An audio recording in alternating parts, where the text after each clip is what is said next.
It was this is part two of my live stream, and this is the same subject as the live stream that I think I'm gonna title them the same thing, so it can be clear that it's a coherent body, these two videos. But I want to on this second video and complete um what I was reaching for.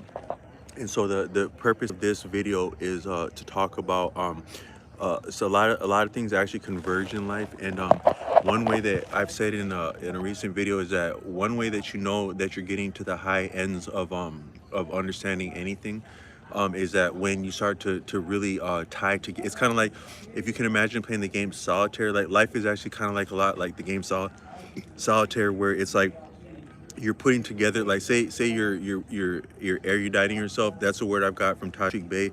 That's better than education, because according to him, education is along the lines of animal husbandry, and as education that's handed to us has interest. So all the sources that we have of education, including even some alternative and self-directed education, all messaging, all information has different levels of what's incentivizing people to say it.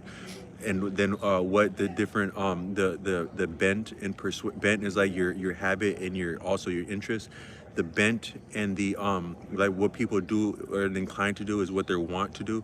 So people are bent and people are wont to have a particular bias. And so all the things that we see are filtered by our RAS, reticular activation system, and our but also our interests and our Zamnis says hi. That's a cool name. I haven't heard that before. Zamnis. What's up, Zamnis? So I'm gonna keep rolling with this.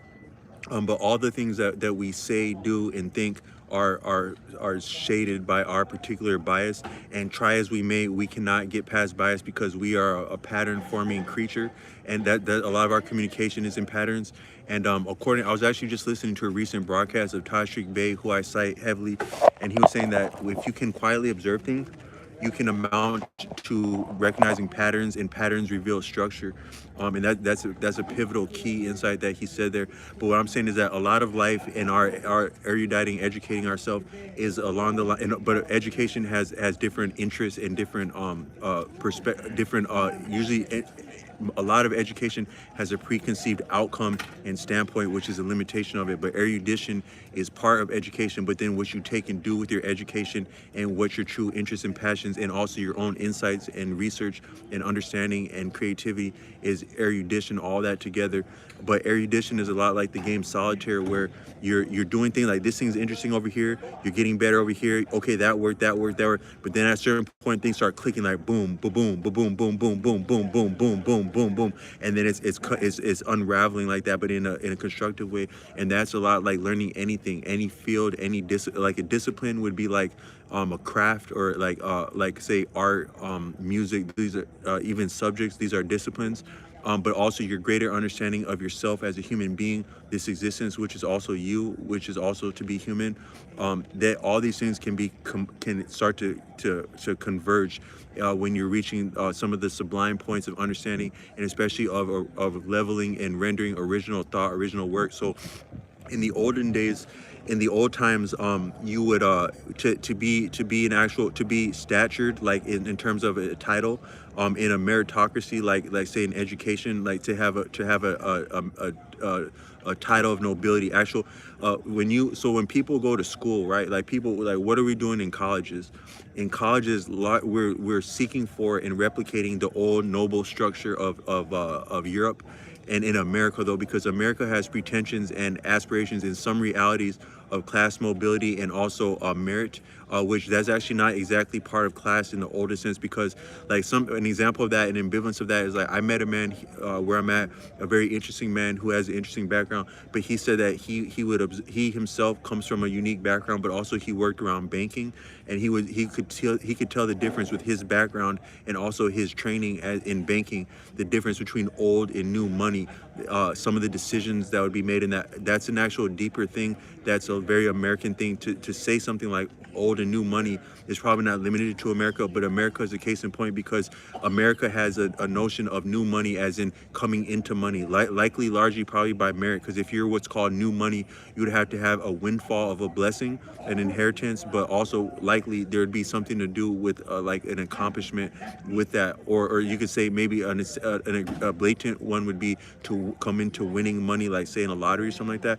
But the actual decisions that a person would make being new to money, they may be naive or immature or not actually betray some of the real etiquette and understanding and subtleties of what it would be to have money, but also maintain money. Because what you do with money is how part of how you appear with money. How you appear has to do with your social configurations and how you're accepted by other people and dealt with other people and the reciprocity you get.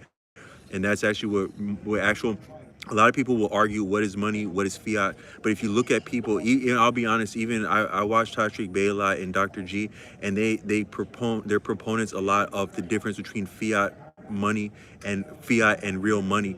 But even if you look at what they say, they can betray they can betray something of ambivalence between what is money and what is not money. But a deeper thing is that money is actually really your social configuration. Your social configuration is your money.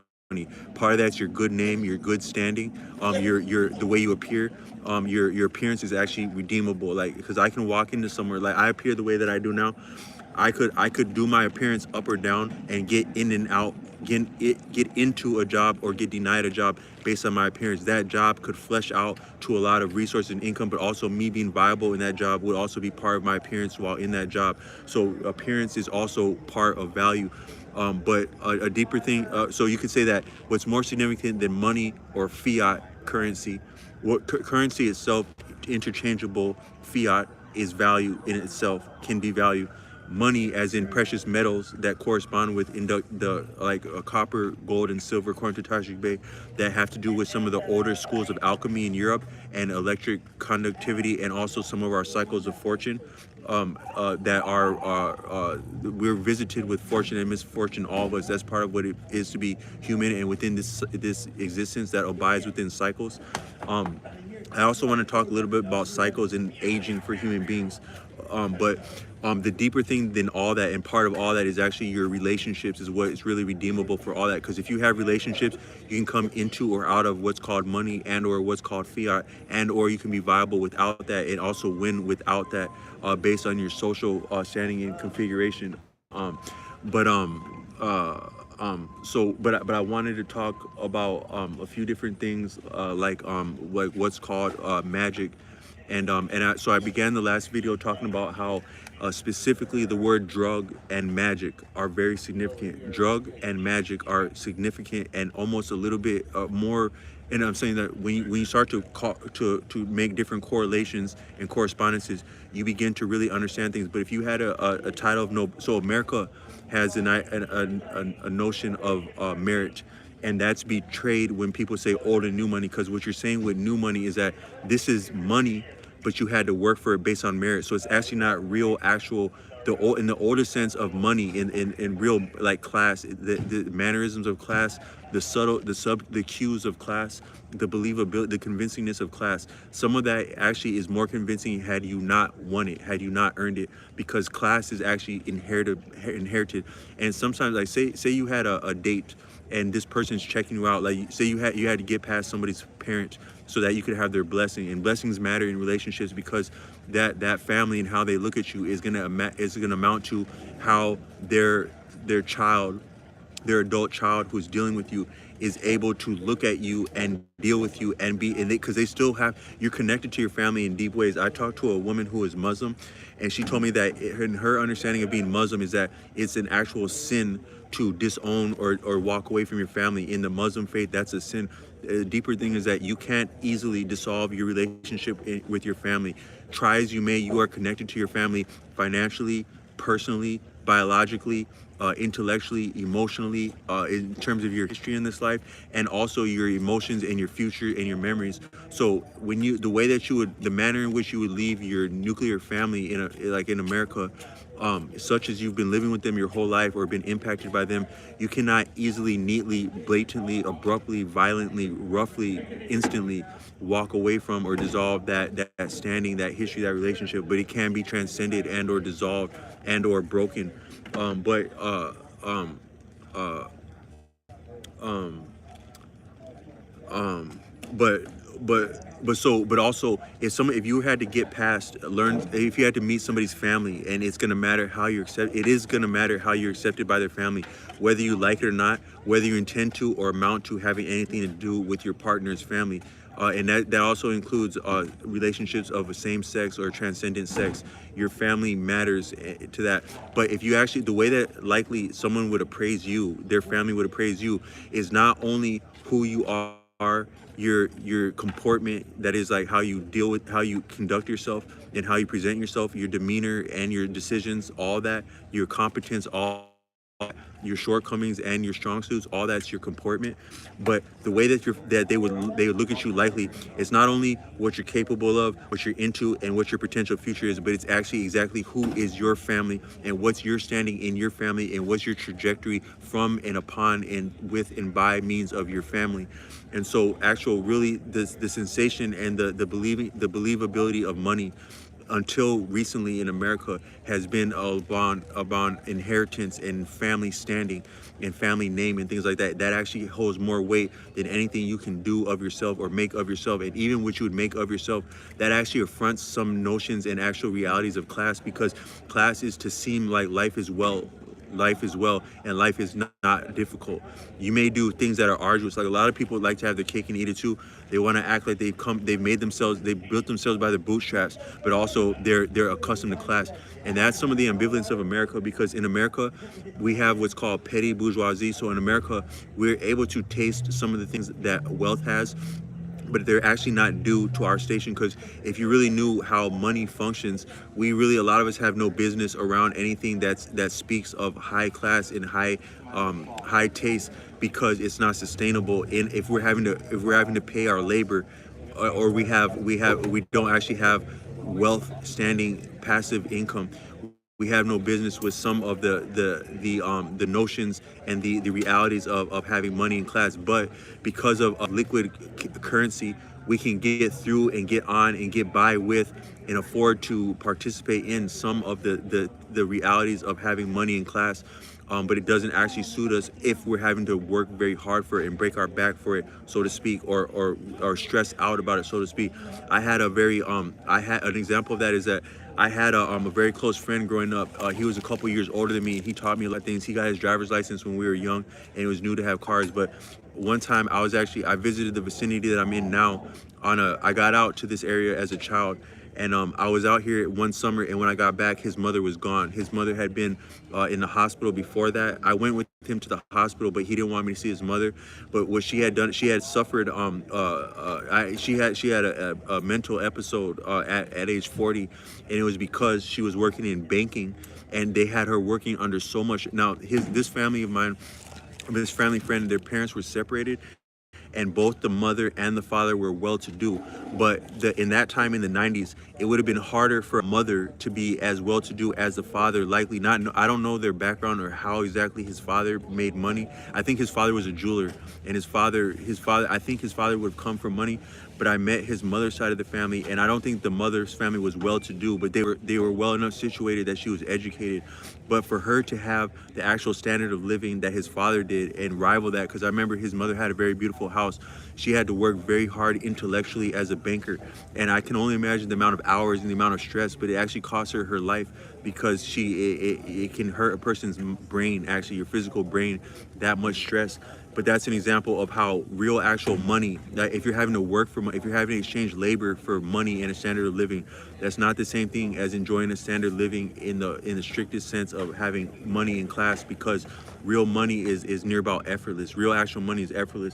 But the only reason I'm referencing that is because in America we have notions of a nobility. I think that in Europe life got so hellified under neo-feudalism in Europe that Europe burnt itself out. It burnt its bridges, so people had to run the hell away from Europe because that's how bad anything will get when it's about money.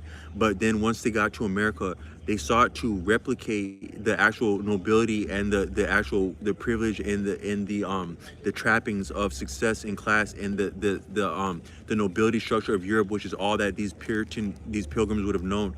But then they did so on an interchangeable, loose, frankly speaking, half-assed. Money is the root, the almighty dollar kind of thing, such that we have notions in America of both meritocracy and aristocracy combined like that. And there's a lot of ambivalence that amounts to actually pain, bloodshed, suffering, and loss of human life and deprivation of human beings and the environment, which are not different. But because of that, in America, it's more blatant in things like new money, where if you're having to work for money or you're coming into money, that actually affronts some of the aesthetic of money, because money is more about leisure. Leisure is actually if time is money, and if time is money, then leisure is actually the greatest form of affluence and somewhat actual power. Because even if you have a lot of influence, if you have influence but you're public facing, you don't actually get to enjoy that, because all things are tempered with a dark side. So if you're public at all, if you're visible at all, that actually affronts some of the enjoyment of actually time, that is affluence, that is privacy, not anonymity. So real actual money would actually be likely very anonymous like that. But I'm saying that if you in America at least, but someone in Europe, according to Taj Sheikh Bey, Grand Sheikh Taj Sheikh Bey, his name, he said that if you hold a title, actually in life, if you hold a title of anything, if you have a name of anything, even if you have a family name of nobility, you have to live up to that and replicate that and continue that, or your title is bogus. So if you have an academic title in the past, you would have to live up to that title. Like, for example, a boxer.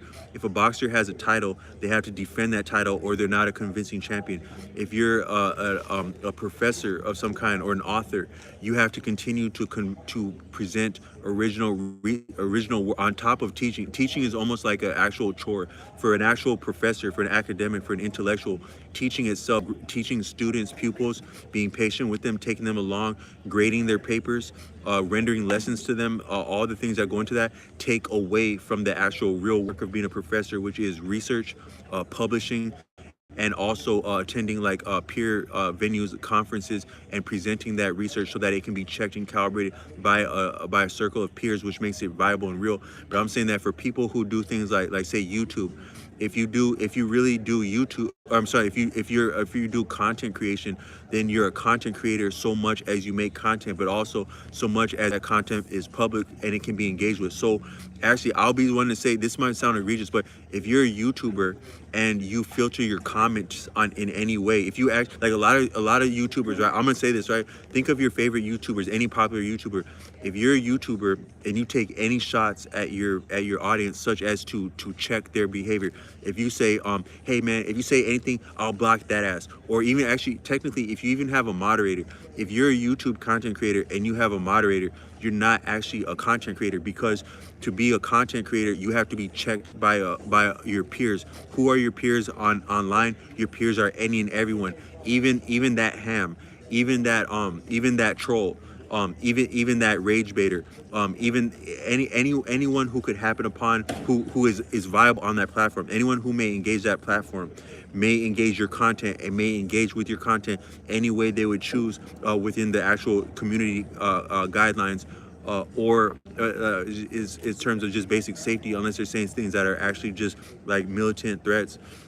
And then also likely, if somebody were making threats like that, these algorithms are so sophisticated, it can decipher anything that's said out of someone's mouth, that's heard in a vicinity, and or typed into the text. So actually the platform itself is probably the one to be more responsible for something egregious. But really, if you're actually checking, or if you're filtering your feedback as a content creator, you're not a true content creator, because your content got to actually rock out for the ethers. It got to be out there in the ethers to be, and also it has to be tractable, touchable, engageable, or it's not real.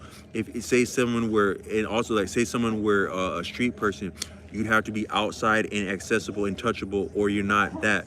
If you're an author, you have to publish books, or you're not that. So anything you have to do that, or you're not that.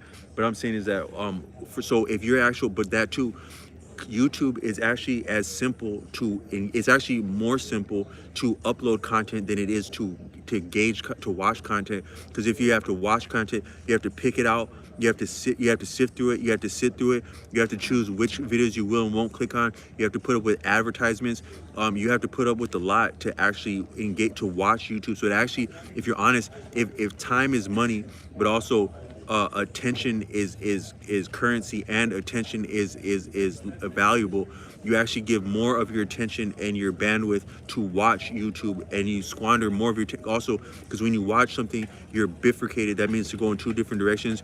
You're bifurcated, triplicated, quadruplicated, quintuplicated, sextuplicated, septuplicated, octuplicated, not I'm not sure, nine-tuplicated, decuplicated. Your the tension is dispersed and stifled and truncated into so many different directions, such that also you're like, having willpower is not actually, it's not an actual, it's not, willpower is not as much of a virtue as it is a skill. So you actually can have a skill of having willpower that actually that fleshes out physically, doing exercise, intellectually, musically, anything you would undergo. You can actually have more willpower by choosing. The better you choose, the better you can choose. The more you choose well, the more you can choose well. Actually, willpower is a choice. It's not actually a propensity or a virtue in itself. And the more you choose, the more you have the actual capacity and the strength, the muscle, so to speak, for lack of a better word, of choosing well. But such that when you watch content, your attention is split, your thereby your existence is split, your strength is split, your propensity is split. But if you actually upload content, you're actually more singular, and actually teaching is a greater part of learning. You actually can't, like, a lot, my mother was an excellent student, but she was also courted onto and became a TA in college. A lot of excellent students will find themselves as a TA. I was a TA in middle school, but that actual being a TA of some kind in college, a lot of the work of a professor is done by TA, but also the work of becoming a professor is done as a TA, because you understand things better by teaching them. You learn, and also by you saying something. I had this teacher in school that for geography, and she would hand us the notes. She would expect us to transcribe her own notes from her projector onto our paper. Even if we didn't go over those notes, a lot of people did very well in that class. That was one class, geography, where it wasn't the most interesting subject in itself to me before I ever got it, but it was actually that teacher's passion, and the way that she taught that to us is that I succeeded in that class. I had damn near a A minus in that class. But the thing about school is that one A begets another A. So if you're a student, especially like in school age, like that very impressionable young child in school, if you have any A going for yourself, you're likely going to continue to nurse that A, to preserve that A, to enhance that A. But then that's going to have you in the habit of doing homework more, reading more, preparing yourself more. So that's going to filter out into your other classes, and damn near also your extracurriculars too. So your entire education life get better if you have one class that you do well in. But that can also be affected if you have a teacher that's passionate in that or has a strategy. So that teacher's strategy that I had for geography, may God bless her, was to actually have us write down notes, and then by the mere fact of you actually of it going through your mind to your hand to your paper, that ingrains it in you. So even if we didn't study those notes, we would do well in those tests because we had actually transcribed that. But such too that when you say things out of your mouth, you're actually hearing yourself saying it, you're being heard to say it, and you're accountable for saying it online. That's a much deeper form of learning. So I'm saying is that if you've been a YouTube creator, connoisseur long enough, you may the actual organic way to actually for you to be the real true way to engage the YouTube platform is to watch the videos. That's how you would start. That's the most basic, but also the most costly and time wasting in a way. Then, but not wasting, but it does squander time. Then you begin by commenting. If you actually start to comment, the one thing would be like to comment like some people are really good at commenting like humorously. Like I was watching a video of like a famous person like preparing to box, and a lot of people had like some hilarious things to say about that, and that was really cool. Like one liners are really good like that. But what it is to be funny, but then would be funny is the beginning of, but then also to be a content creator is to actually be contrary. If you actually provide commentary that challenges a video, that challenges an audience, like a echo chamber, so to speak. If you can actually walk up in an echo chamber and challenge the damn echo chamber, or just challenge yourself by just being comfortable, make an ass out of yourself on something you would comment, but also having looked into it and actually know what you're talking about by having looked at it and thought about it. That's the beginning of being yourself and finding your voice. Because another thing too is that, so I'm saying that the actual beginning of being yourself and of being of anything of having personality that's charismatic, and effective social skills, and also being a leader, and also being also forging original thoughts, which is a skill set that takes practice. The beginning of it is actually to be contrary. And so, if you so so and but also that too, so I'm saying that the actual to become a complete YouTube user, to be a complete social media user, is both to partake of it, observe it. But if you think that you're watching a lot of videos and you're getting over one by not giving back to the platform, you're actually shorting yourself, because you're not completing your learning or your experience without the full gamut of also giving back. But for me, that started as comments, by beginning to make comments, but also saying my real true position, where my true heart was at on something, even as I knew it would not be stomached or tolerated or enjoyed by people, but just the standpoint to say what I damn gotta say and be my damn self like that. That's the beginning to be content. But then also, a lot of people listen to music a lot of times in their life, right? If you think about it, a lot of people, you listen to a lot of music. I would wager anyone watching this, you listen to a lot of music. But then you probably likely, unless you're a musician and also improving as a musician, you likely don't render performances, not even to yourself. A lot of people watching this would be shy or abashed or timid to sing in the shower, or sing in a car, or sing at all, because you won't sound exactly, in a way you will actually never sound like anyone you're singing like, because you can't, because you're a different person. But also for you to actually to carry the tune and sing with them, and sing pleasantly, it takes you singing, performing music more and more and more and more and more and more and more. And then you actually realize that, I read a book by Richard Alderson that said that one talent that one of the reasons that children can become great singers and also be singers is because children have enough self-confidence to sound like themselves next to a song. So the main reason that a lot of people are not more of singers is because when you're at the fledgling state, because anybody, for you to start anything, you have to start as a fledgling. There's a lot of people have misnomers about talent, about that this person is just a natural singer. Likely, if even if a young prodigy, a very young child, is a natural singer, for them, before they would really sound good, they're already singing a lot as a little kid, with or without tutoring. But the difference between a child that is a prodigy, or a person that is a good, strong singer who has been singing since a child, but started as a child, the difference is that when an adult tries to sing with the song, they try to sing just like the voice singing the song, and they're daunted when their voice doesn't sound like what they're singing. But the confidence of a child is that a child is enough of themselves and has not been broken yet, such that they're comfortable singing exactly what would be called off pitch or off key, which is another misnomer. I'm gonna do another video again talking about how notions of key and harmonizing as being limited or structured or linear and arbitrary are exactly bogus and can be confounded music. But the thing is, if you can imagine a little kid singing, right, like, right, so you take an adult that is not confident as a singer, or has not, the difference would be just an adult that hasn't practiced singing and they sing the wheels on the bus go round and round. They're going to be confounded because they don't sound just like that voice. But a child's going to say, the wheels on the bus go round and round, round and round, round and round. And they don't mind that their voice sounds different than what's being sung. They don't mind sounding like themselves next to the damn song. That's actually the brilliance of it. And that's actually how they find, that's how they can actually hear themselves, because you can't sing without hearing. But also, you can't sing without hearing yourself. So you actually have to sound different than what you're singing like to begin to sound like yourself. You then sound like yourself, and then you can sound like what you're singing like.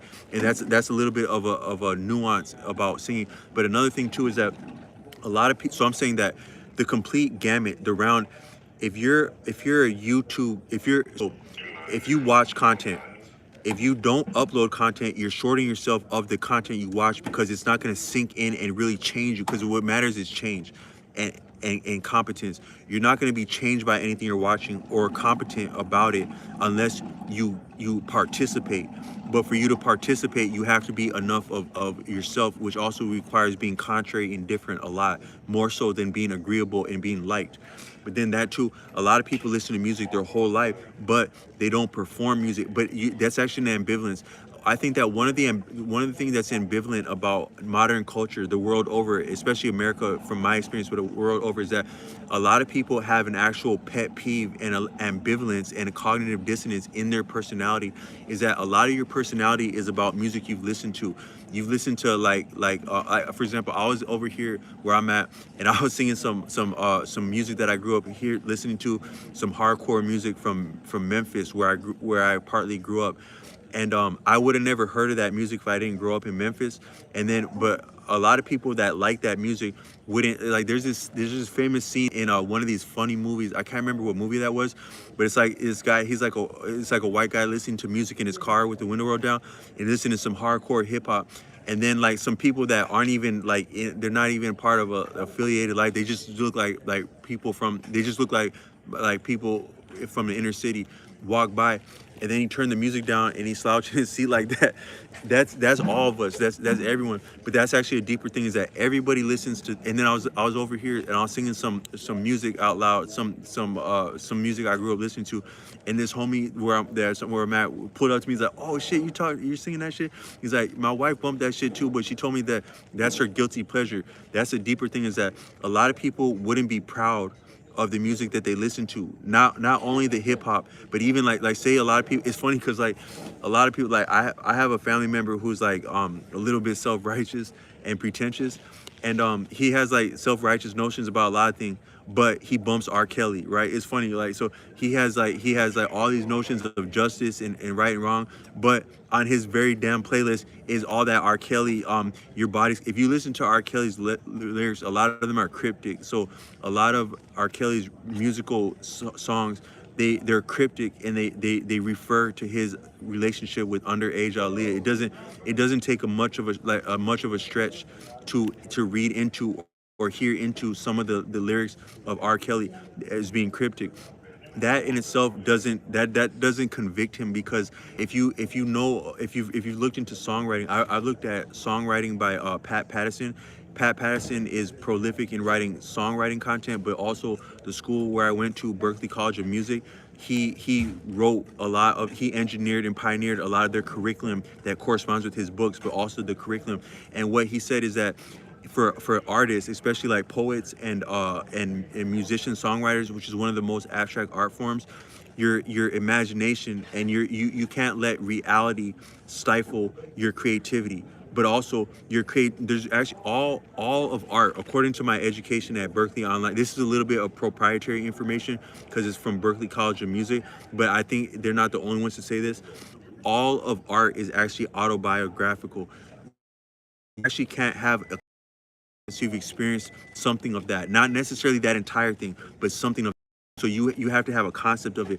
I think that one of the shortcomings is that we watch so many movies, a lot of movies about a lot of graphic, heinous stuff that we haven't experienced, such that we have a notion of something from seeing it in film, but we haven't actually seen it in real life with actual while being in jeopardy in some way. Because for example, if you learn a language a lot better But they would say that you learn a language better by going and speaking it, but the deeper thing is that you learn it but with collateral.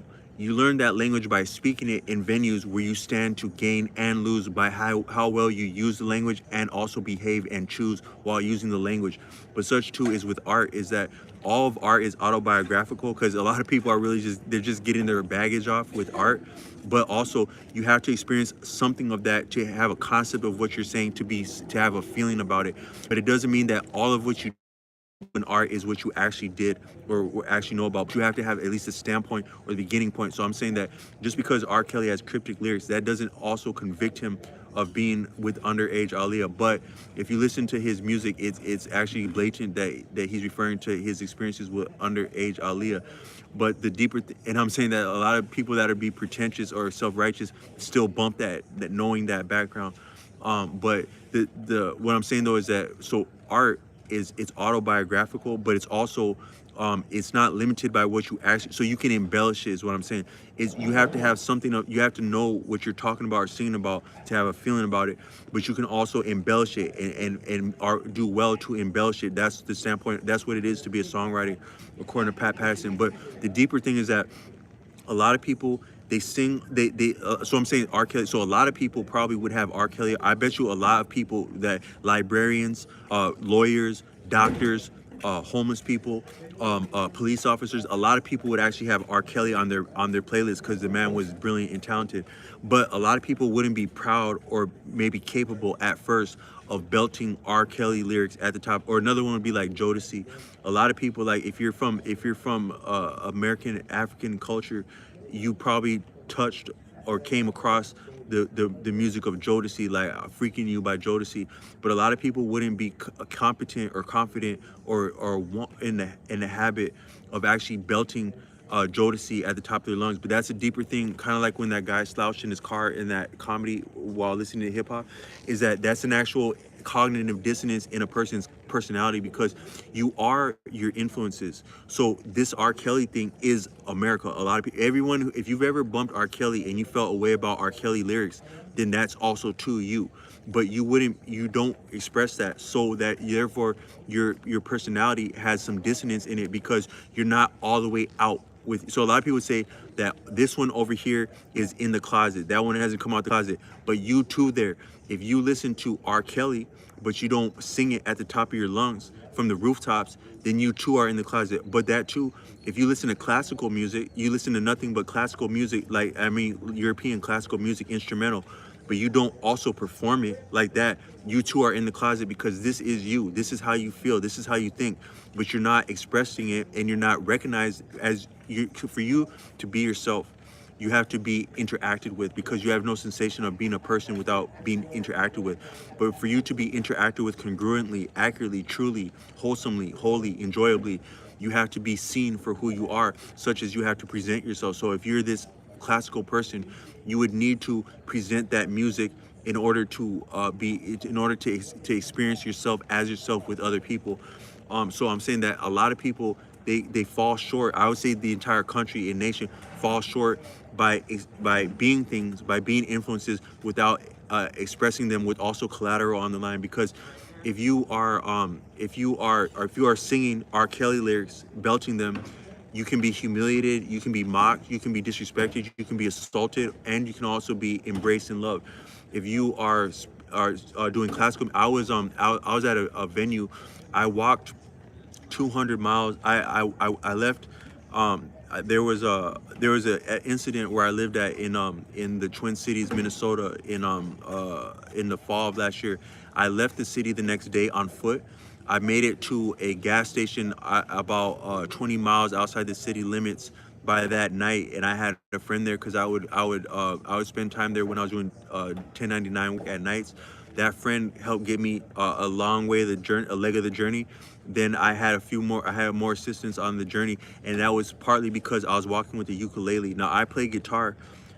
I'm familiar with guitar, but at that time I wasn't familiar with ukulele. But if you're familiar with guitar truly, you can improvise and make music on another stringed instrument. So I was with the ukulele. While walking with the ukulele, that helped me with graces while traveling. It was actually a traveling grace and mercy to have that.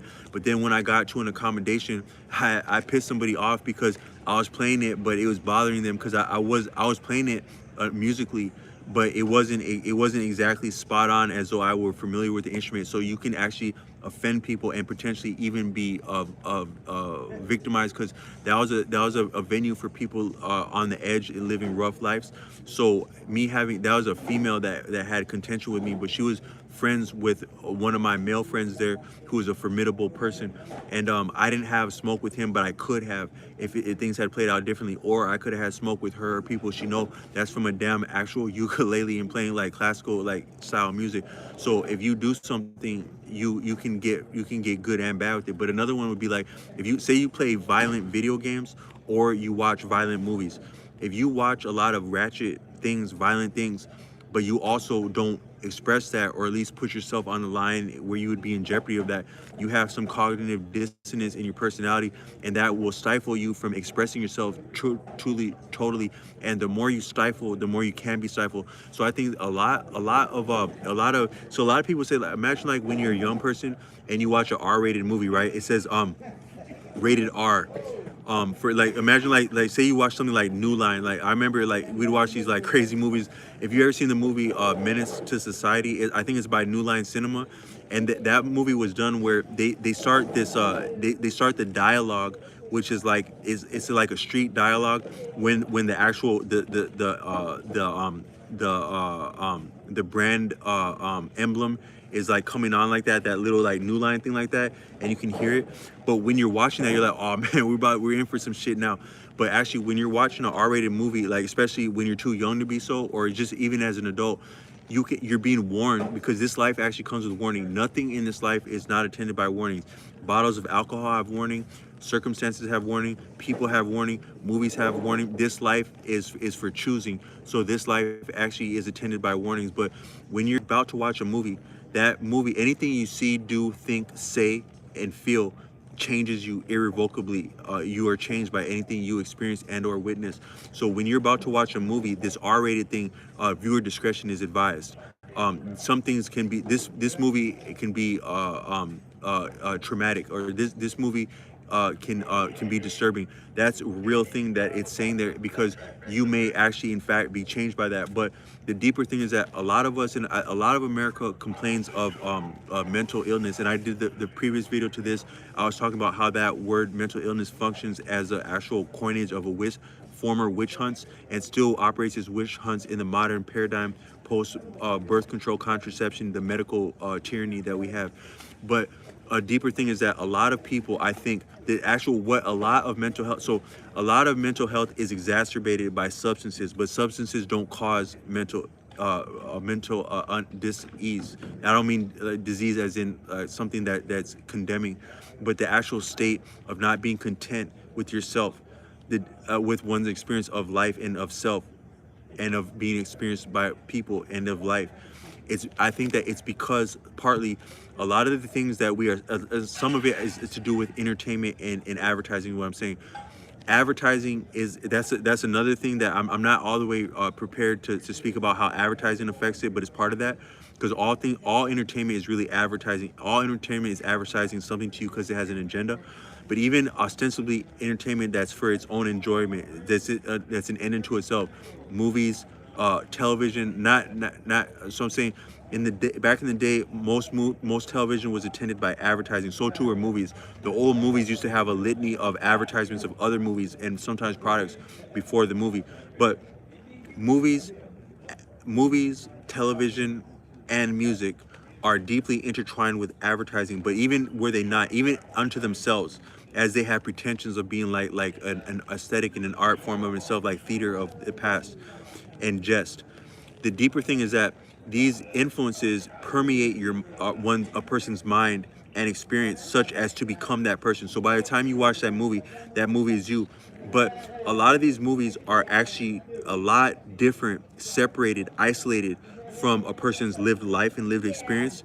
But also, people don't get to express what that movie did to them. So if you watch this movie, like say you watch the movie Boys in the Hood, you may actually be, if say you grew up and you didn't experience anything like the film Boys in the Hood, but that's your favorite movie and you've watched that a lot of times, you may be stifled and you may be burdened until you get to have yourself a Ricky experience. Did I just say that? Did I just say that out of my damn mouth?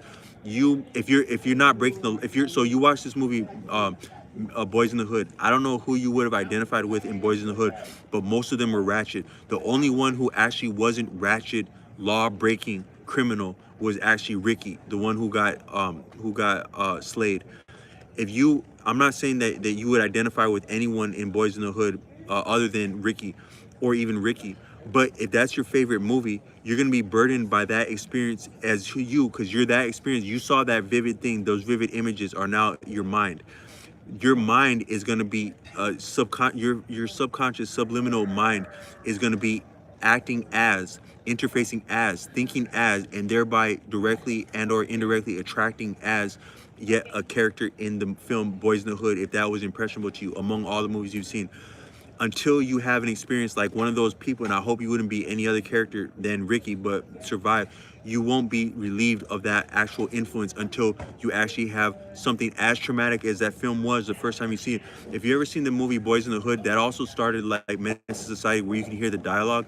You hear a young boy crying at the slaying of his older brother. They killed my brother. That's what he said. I had a brother when I watched that film. I had a brother by then when I watched that film as a boy. That was traumatic to hear that, a little boy. If you actually heard, a lot of people, you see all this stuff on YouTube, it doesn't even register anymore. If you actually heard back in the day, especially the 90s before we had YouTube, you heard a boy saying, they killed my brother. That is earth shattering. That is traumatic to hear that even in film. But that's actually your mind now, and your mind is going to be actually acting like that and attracting like that until you have something as equally traumatic, because it takes poison to heal poison. It takes a remedy is it takes an actual ounce of poison to redeem poison. It actually takes trauma to redeem trauma. So you will be, all these traumatic things you watched in movies, in video, that you perpetrated in video games, that you've seen in video games, that you've seen in movies, that you've listened to in music, that you've perpetrated in your mind, because as you're listening to it, you're perpetrating it in your mind. You won't be free of that until you experience that, and you actually likely will experience that in some iteration, in some way, even if it were a car wreck. So you listen to all this music, right? All this trap music, all this drug dealing music, right? All this stuff about sexy, easy money getting shit, right? So you're listening to that, and you're not intending to you're not intending, say you have a savvy way of making fast money, like I did, 1099. You're delivering shit. You're picking this one up over here, you're delivering it over there in the real hood, in the real middle of the night. Now they actually sell cannabis. Cannabis is legal, and so is alcohol, but so too can you deliver cannabis legally on these apps. These actual platforms that deliver food to people, they too deliver substances to people. They do this. It's actually legal above board now. So you could find, if you're listening to nothing but trap music all the time, you're not intending to break the law. You're not intending to get shot at, but you're thinking like an actual trapper, like what that's talking about. But then too, you find yourself out there making more. You're attracted to money because your mind is revolving around money, as your influences are perpetrating about money, easy money. Now you're thinking like that. That might get you kicked out of something like that. You think like that so much that you actually don't get along with the status quo anymore. You actually think like a money getting ass person. You are now actually a money getting ass person. You're doing deliveries, food or not. You walk into, now if you know anything about like a chicken stand, a burger stand, a gas station, convenience store, that's the dangerous shit right there. Okay, beep beep, your phone just went off. You got to go to this chicken spot in the hood, or even not in the hood, but you go to this chicken spot, you go to jerk chicken at, you got an assignment for jerk chicken at 11:30 in Frogtown in St. Paul. That's the real actual, that's the hood right there. That's actually the real trap right there. People would actually be trapping right there in your face. You walk up like that, thinking like that, looking like that, or not. You actually just walked into a trap house like that. You walk into a real actual trap house like that. You take the chicken, you go deliver it to another trap house where they're also trapping, but they also like chicken in the middle of the night. You just did that shit. You're actually replicating what you're listening to in the music. But even if you were spared, gunfire and some of the ratchet things like that, or being associated like that, you actually say you get a car accident like that, or you actually have some ratchet shit, you got in a damn car accident like that, you actually just attracted to yourself and amounted to the same trauma as getting shot or anything that would have to do with trapping. You just actually did that, but it might not be a bad thing if it actually teach you a lesson, or it sheared you of that influence and that trauma that would have brought you that at one point. But I'm saying the deeper thing is that in American society, where we're catered to, because a lot of commercialism and materialism, a better way to say that is to be catered to. You go to a gas station and say, oh, hey, try our new cheesy Baconator cheese and fries. And don't forget a double, triple, quadruple glazed donut while you're at it. They're catering to you, because by them catering to you, they're fleecing you by doing that. But the deeper thing is that you're also catered to equally with entertainment, the same way. With the things that they present to you are also likely not in your best interest, or even if they're not ostensibly conflict of interest, they're different than your experience, and also you're likely appreciated by anyone presenting these influences as to never intend to or attempt to live the actual same lifestyle of these influences you're consuming. Thereby you will be possessed of and comprised of cognitive dissonance, because your actual attention and interest and influence and existence is one thing, is your influences, but your choices, as you can consciously render them, are to avoid the bad parts of that, the worst parts of that, or that at all. But also you're limited because you don't get to fully express yourself, because you can't express yourself without being yourself, without letting it all hang out, the good, the bad, and the ugly, warts and all, warts and all, influences all, gangster rap and all, crazy movies and all, sketchy movies, scary movies and all that. You're not letting it all hang out, so you're actually stifled because of that dissonance. That being stifled is gonna make you feel stuck in yourself. So sometimes this thing about being anxiety, social ambivalence, things like that in public venues, nervous, shy. It's not that you're actually shy. You're not actually born as shy as you experience yourself. The deeper thing is that you're actually terrified of your influences. You're terrified of actually experiencing your influences of yourself. You're terrified of experiencing yourself, because you are your influences. You are that hip hop stuff. You are that gangster stuff, or anything you would do or consume. Those military movies, those World War II movies, that create those Vietnam movies. You are actually that, because those are your influences. But you're terrified of that. You consciously avoid that, but also you don't take the steps to express that and get it off. So that thereby, but what would help you do that would be substances, because substances make you feel like yourself. Yeah, man, I'm not actually trapping, but I'm doing this 1099 shit that has me trapping. And when I listen to the trap music and I take the substances, now I feel like my damn self, because I'm actually a damn trapper, if I want to be honest about it. That's how the substances go. But the substances aren't calibrated, because they're drugs at this point. They're bastardized, they're diluted, they're poorly sourced. They're not congruent with lifestyles and consecration, because in nature, like say you were with the native people in America partaking of tobacco, that tobacco would have been sacred, solemn, endemic. There would have been a pedigree to that, a history to that. There would have been a tempering of that. There would have been balances with that, and times of auspicious times and poor times to do it, and venues to do it, and people to do it with. So it would have been way more balanced than. So even so alcohol isn't good for your body, but also it isn't good for you socially, because it's not calibrated socially, and it exactly has you as not calibrated. But that's part of how I'm saying the substances. It's natural, inevitable, and likely that people would reach for substances when they're otherwise stifled by the influences in the first place. Even the education is also like that, because the education is teaching you about things that you also would not like to experience, or aren't even expected to experience by who's teaching about. Why are you teaching children about World War II and Vietnam?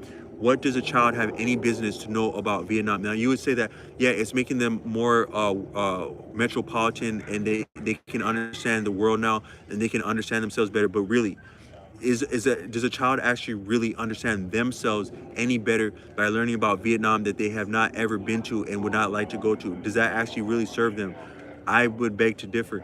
But so that's yet another influence that's worlds apart, is intended to be worlds apart from our actual lived experience. Thereby, it's stifling right there at the outset. You are stifling children because anything you do as a child is way more profound in your development. You are stifling children since their early ages by giving them influences that have nothing to do and should have nothing to do with their lived experience if they get a blessed, humane life. But so But I'm saying, but with that too, just to be, but to engage online content, you complete the circle by giving back to it by uploading content. But that too, that can be checked by your peers, which is the entire internet ethers at this point. If you listen to music, you're free of the music. You're free to be yourself when you can express the music that inspires you. And then also the higher level of that would be when you give it back. But one of the things that also stifles people from expressing music is to not be inculcated to sound like themselves, especially at the outset, because when you first start to sing, you are a new singer. So you by necessity, you by implication would sound like a nubile singer, someone that has not sung before. But you have to sing as someone who has not sung before to begin to sing like someone who has sung before. But at that beginning stage, you exactly sound different than what you're singing like, according to Richard Alderson. And that's one of the knack that children have, and why children can be outstanding singers, and singers who are outstanding, like a lot often were outstanding children who were singing or began as children, was more significant than that you began singing as a child. You're not limited. I talked to I taught when I was first. I learned classical guitar from two different teachers at the same time, and I had to choose between one. And I chose the one who lived closer to me, because a book I read about India said that you're more blessed if you choose a master, that you should choose a teacher that lives in your vicinity, because being constricted geographically is limitation to learning, and it can be a liability to both the teacher and the student, because the student's success but also shortcomings resound and redouble and fall upon a teacher and their pedigree and their name and their lineage. But so I chose the local teacher, but the broad teacher, it was a little bit distasteful how I dismissed the second teacher who I was engaging with, because he was an honest man and he was a humble man. He also spoke with a stutter and a lisp, but what I asked him, what the former teacher that I stayed with said, "Hey man, if you didn't learn as a child, you likely won't be this maestro." And then I asked the actual the teacher that was abroad that I was corresponding with. I said, "Is this true that if you learn an instrument as an adult, that you can't learn it as well or as proficiently as a child?" He said, "No, I don't think that's the case, but I think that it's just that when you're an adult, you have different payments and you have different bills and stuff like that that take your attention away. So you wouldn't have as much access to the instrument as a child would." But I beg to differ with that. I don't think that a child has more actual time on their hands to learn an instrument, because if you're honest, if you recall, children's time is also squandered in adults bring children into the rat race. So even before children get to kindergarten, in different ways, they're already implicated in the rat race, in their parents' schedules. And then also children's time is stolen from them, because children have to do a full day of work at school, 6 hours at school, but they're not compensated for that, but they're mandated to do that. But the deeper thing is that opportunities for practicing anything, for doing anything, for being anything have to be stolen. But there's a right and a wrong way to do anything. So you really have to. So me personally, I'm not to be seen in life normally in any, even when I'm on the street or not, when I'm in job and not, I'm not to be seen without a guitar, because if I have it with me, there are many opportunities to steal. Like say I have to wait somewhere. If I have to wait in line somewhere, this is a perfect opportunity to practice. And the more that you practice, and also the more that you still opportunity to practice, the more that you're habituated and have a skill set of seizing opportunity to practice. So if you have a guitar and you never pick it up until the perfect moment, when the perfect moment comes, you may also likely not pick it up, because you've trained yourself and you're in the habit of not picking it up for any reason at all. You're in the habit of not picking it up if that's what you normally do. So even when you have broad open ample opportunity, you likely won't pick it up or be as efficient when picking it up as had you carted it with you all the time and so on opportunities. But I'm saying, but the deeper thing about children becoming proficient in in in musicality, singing, and instrument, notwithstanding the fact that children are deeper of learners, their mind is more sensitive and impressionable. That has a lot to do with learning. But I think that the deeper part, the reason why children can pick up specifically singing, according to Richard Alderson, is that they're confident enough. But not only are they confident, they enjoy being themselves. When a child sings the song "Wheels on the Bus" and they hear their own voice sounding differently, they lean into that, they enjoy that. So an adult is going to be intimidated, stifled, and abashed about sounding like themselves and not sounding like the song, what they can hear themselves. The child is confident and enjoys sounding different than the song while sounding like the song, and then begin to sound like the song like that. But they lean into being themselves and sounding different and sounding even what we call off. They don't have a problem with that until they're taught to have a problem with that. Hey man, are you sure you should really be singing? That someone make one comment to someone singing, because and then they may not sing at all after that, at all, their whole life, at all, except for unless a rare circumstance. That's how the most powerful things are very delicate. A seed in the earth is very delicate. A child in utero is very delicate. A human voice is very delicate at all ages and stages, especially that of a child. So one egregious, stupid comment in front of a child, or even a better way to say judgmental, any degree of judgment in front of a child is kryptonite, and is the worst thing at all. That if so true for adults, but more so for child. But until a child would be introduced the kryptonite of judgment, they will be confident and happy to sing like themselves, even exactly what would sound exactly to a judgmental person wrong. And what I'm saying is that even as instruments go, when a person does like instrumental music, what there's nothing that stifles harmony, for lack of a better word, is viable in and out of what's called pitch and key at all, because what counts is the feeling. But the only thing that doesn't work musically is judgment. That's true on the technical level of how the notes are in consonant, assonance, and dissonance, as that's enjoyable and not. But what's more so significant than all that is what's communicating. But there is nothing wrong of in life at all, but so too in music and singing, than judgment.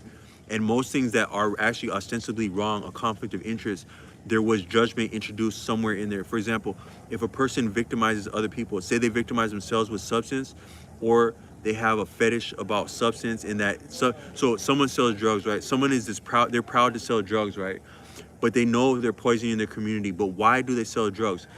The reason they sell drugs, actually, as confident as they are as this trapper, the deeper thing is that they have an insecurity likely about money, because when they saw money, that first time that they saw lack, is their parent couldn't buy them something, or worse, their parent judged them, or they were judged by someone for not having money. That's the actual sticking point, but also the driving force. A lot of times, a lot of people love money.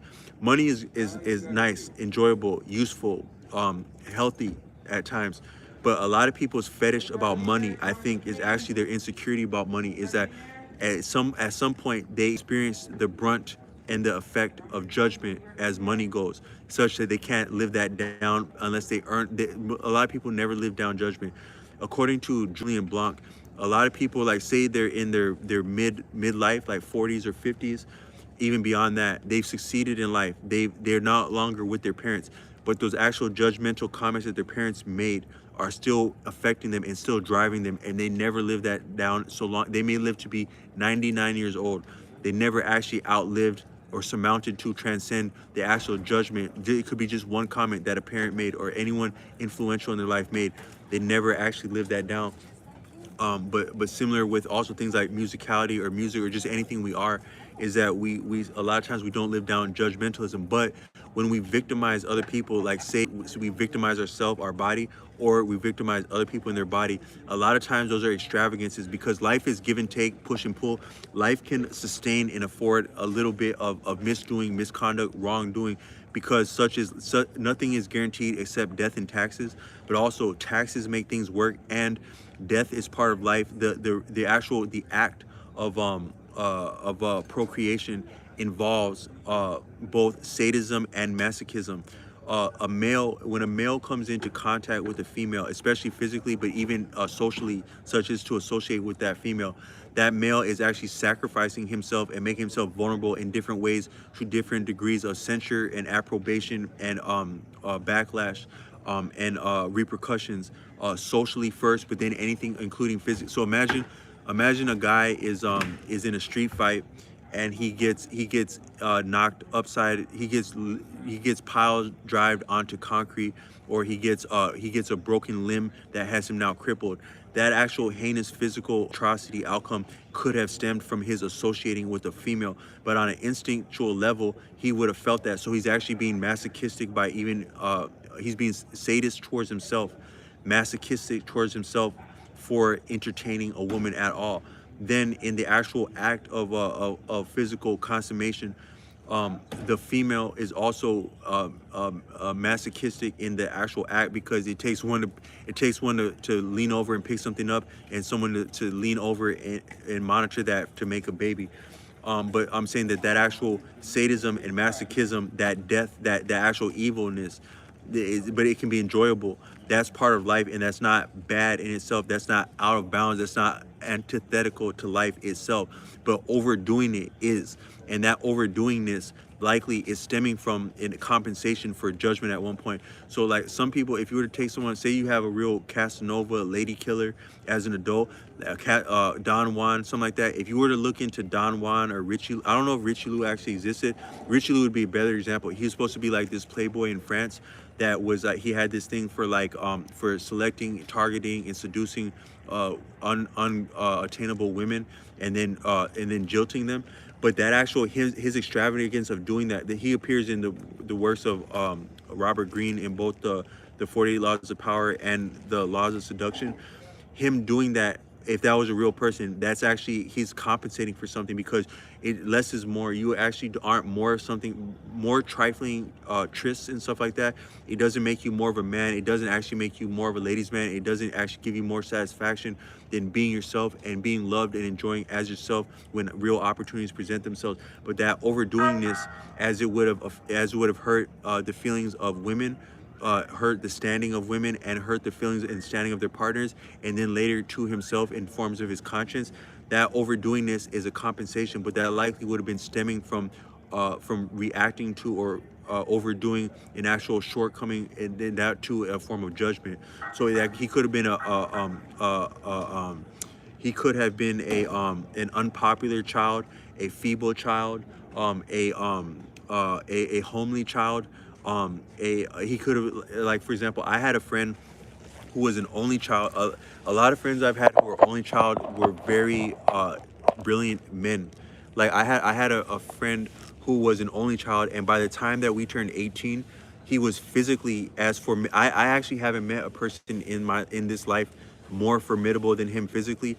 And any athlete that you can point out to me, when we were young, he later struggled with alcoholism, but when we were young, he was more of a virile, like a lot. So like if a doctor were to look at your body, a doctor can tell, like for example, like a doctor could look at a person's like a particular prominent part of a person, like say their eyes, or their a physician, I'm saying a true physician could look at one part of a body and tell a lot about that body. Like for an example, that would be like body fat ratio. Like a doctor could appreciate a person's body to fat to muscle composition in conjunction with their height or lack thereof, and they could tell a lot about that body, and also anticipate and calibrate and appreciate the other systems and standing of other systems of the body, so to speak, based on the body to fat ratio and the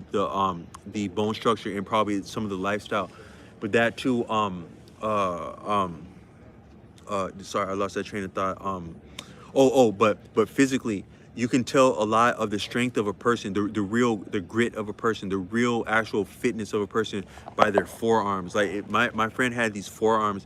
If you just saw his now most people that work out at all, they work out their whole body. So if one part of your body looks like that, if your forearms look like that, because forearms aren't something that you work on directly. Like you might work on your biceps directly, maybe your quads directly, your torso, or your core directly. But your actual forearms, there's not a lot of exercises that target your forearms. So by the time you would get to be having these impressive, formidable forearms, you would have been doing a lot with the other muscles of your body. So just the forearms of my friend were very formidable. And I remember I was at that time. I had my close friend was from the same country. I'm from Namibia, but he was we were he had a there was a family friend a family that was a friend of his family, not my family, and their daughter was visiting from South Africa. We were all adults at that point, but I was barely out of high school. That was like the summer I got out of high school, and she was like at least a couple years out of high school, and I had my friend tag along with me, and we were hanging out there like talking shit and stuff like that.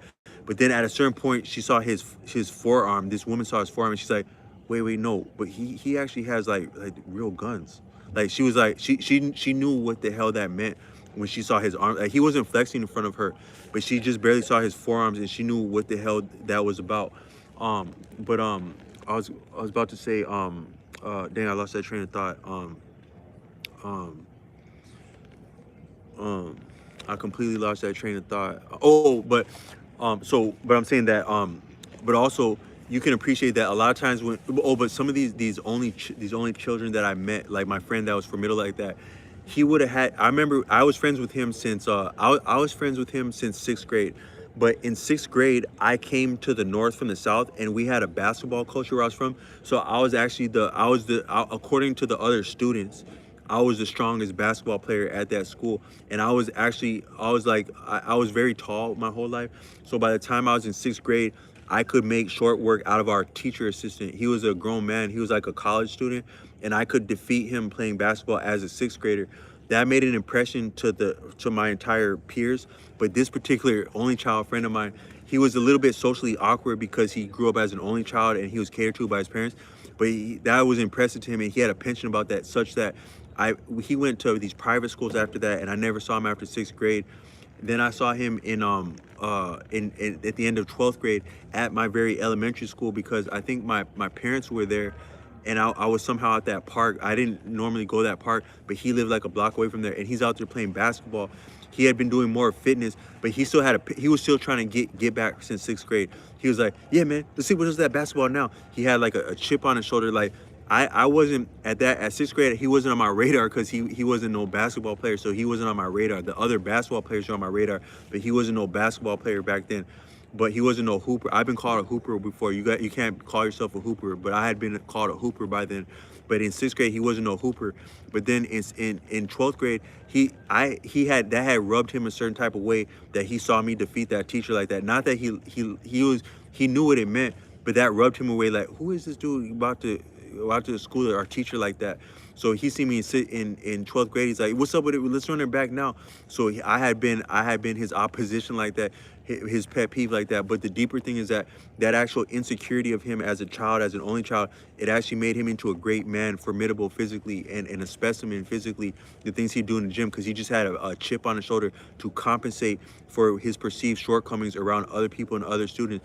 But it served him, because in college, like he was knocking down a lot of bad chicks in college. But then he also suffered with alcohol. But I'm saying that nothing is all the way good and bad in life, and most things will balance out if it's not overdone or egregious. But if something is overdone and egregious, it's likely because someone's compensating. What they're compensating for is some form of judgment. The deeper form of judgment is self-judgment, but that's likely stemmed from a perceived lack of adequacy in others' eyes, which can be felt as judgment, or it could be actual judgment from other people that'd probably be less severe than just indifference is actually more severe than actual antagonism. Because if someone's antagonistic towards you, they care enough about you to engage you and be antagonistic. But just meh, just straight indifference like that, that's tough medicine. That's tough work. And that can be that actual inadequacy, such as to not to compel other people and be less than in other people's eyes, that can be experienced and replicated, or I'm sorry, that can be that can be transcribed and imbibed, that can be that can be like a lot of times children will take things in a way different direction. Like when I was a child, I grew up in America, and I spent time in the reservations when I was very young, because my dad tried to move us back there, but it didn't work out. So when I was in America, I had been to Africa. I was familiar enough to have a conception of them and know that I would have been that I would have been known to my relatives in Africa, but I otherwise didn't have any dealings. And my dad told me that when I was growing up in New Mexico, in Albuquerque, New Mexico, in America, and Albuquerque is a city in the state of New Mexico in the Southwest United States, and that's very far away from Namibia, where we're from, where my father's from. And I had someone got involved in a car accident in Namibia when I was growing up in Albuquerque. At least like probably 4 years since when I was there, I was like a mere toddler, an older toddler. But when I was in Albuquerque, I was like a mid to later element, not probably early to mid elementary student. And I found out that someone got in a car accident, and I was convinced that it was my fault. I was crying because it was my fault that someone in Africa got in a car accident. That's how a child can take that. But also a child, actual apathy, indifference, and inadequacy in the eyes of another person, an adult too, but especially a child, can take that and run with that in a lot of different ways, and it amounts to self-judgment, which is actually more punishing than the judgment of other people. Because when other people judge us wrongly, we can feel, our instincts can tell us, yeah, that's bullshit, man. Their ass is actually bullshit. You're on a level, even children, all people, you know that everyone's ass is bullshit, even as a child. But if another person is just simply not impressed by a child, not moved in any way, their peers, or even, like, heaven forbid, an adult, that can be interpreted as a child as a lack of adequacy, and that will be interpreted and self-punishing judgment. That's real, actual judgment, because there's nothing arbitrary about judging yourself. It feels there's no real form of judgment than self-judgment. But that too is why also I think that as adult, that actually functions into our social adjustment and programming, because as adults, no adult, I don't think, can suffer indignation, no, especially righteous indignation. No adult can suffer long-term indignation. If everybody marginalizes you, castigates you, banishes you, that actual banishment of one's family. And a lot of online, like, YouTube proliferates things about narcissism and like toxic families, and like they spiritualize it. But and spiritualizing things is actually a function of oppression. A lot of oppressed people are beset with superstition. Like, say, conscripted troops. Say you have true, you wouldn't appreciate it as oppression, but if you're actually conscripted, like, say, conscripted in these wars of America, that actual experience of being conscripted is actually worse than slavery, because slavery is labor, but it doesn't necessarily involve the same degree of violence. But conscription is, I'm not saying that conscription is worse than slavery, but can be as bad. I met a man recently. I was in the north, and I was in a warming shelter in the cold. And this man had been in Afghanistan. He signed up for conscription before he turned 18, and he signed up for a 10-year stint. And the military held him to that 10 years. Can you imagine 10 years of conscription in these endless wars? So he was conscripted by, I think he would have been about my age. So I can peg him as graduating high school somewhere between two. He told me he was in Afghanistan by 2009, so he would have graduated high school by at least like 2006 or 7 at the latest. He was conscripted for 10 years, and he was held to that. And he told me that experience for him was actually one of slavery, because he was a slave for 10 years. He was a military slave. And but that's also oppression, because you have no liberty. So to not have liberty, but also to have arbitrary rules and have things taken from you, or also have labors put upon you, duties put upon you that are undue or unwanted, or that are heavy, that is oppression. But also, conscripted men are also, and women are also, known to be very superstitious. And I'm not saying that any human being wouldn't be superstitious in something as difficult as a war theater, but I'm also saying that oppressed people can be very superstitious, and spiritual it can be along the lines of superstition. So this thing about online, about my family is the devil, my family is a demon, my family are narcissists, they're ruining me, they're stealing my blessings, this is intergenerational, this is our family is cursed, stuff like that, cursed bloodline.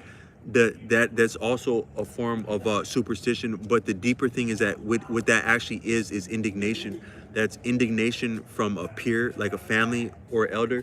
And indignation is something that a human sight. So according to Jason Black, a female, a woman, if you deprive a woman of attention and you put the same rigors, the same social rigors on a female that are born of men, that can break her psyche, that can actually break a woman's psyche and sense of self, and actually relegate her to what we would call in the time of Freud.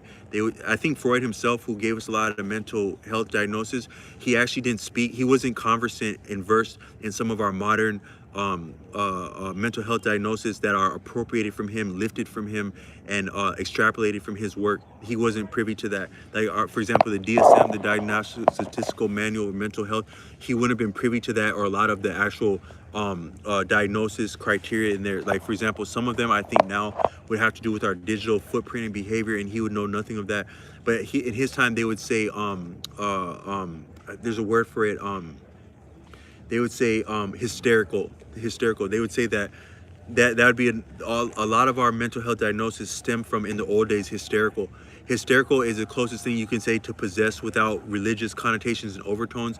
And he was a scientist, and I think he understood himself as being outside of the religious establishment, and he understood himself as a scientist and didn't speak in religious spiritual terms per se. I think his protege Jung was more so along the lines of spiritual, like alchemy and things like that. But Freud himself, I think he ostensibly was more mechanical and technical than that, even as the mind went in intellectual things.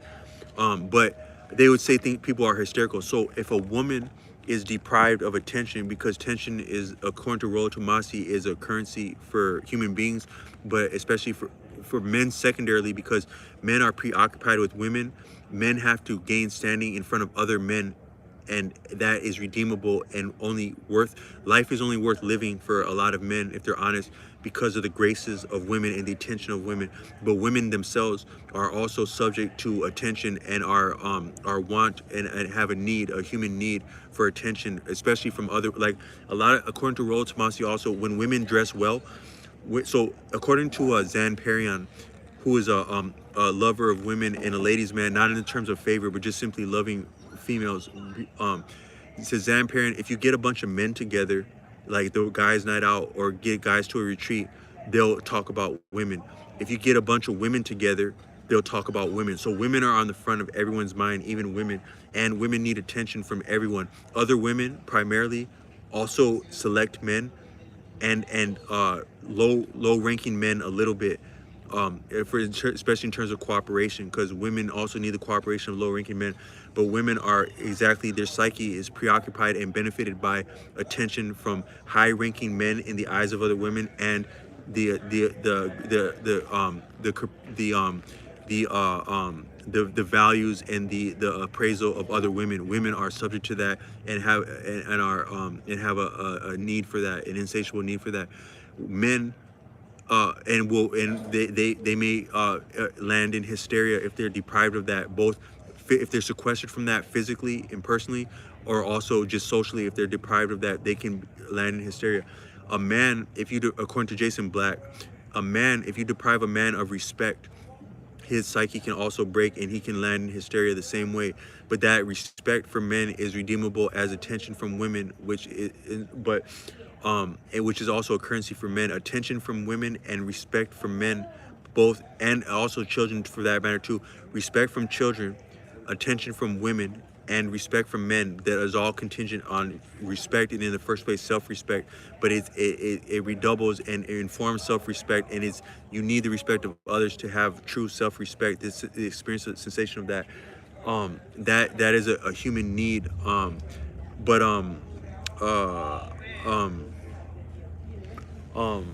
So I lost that train of thought a little bit.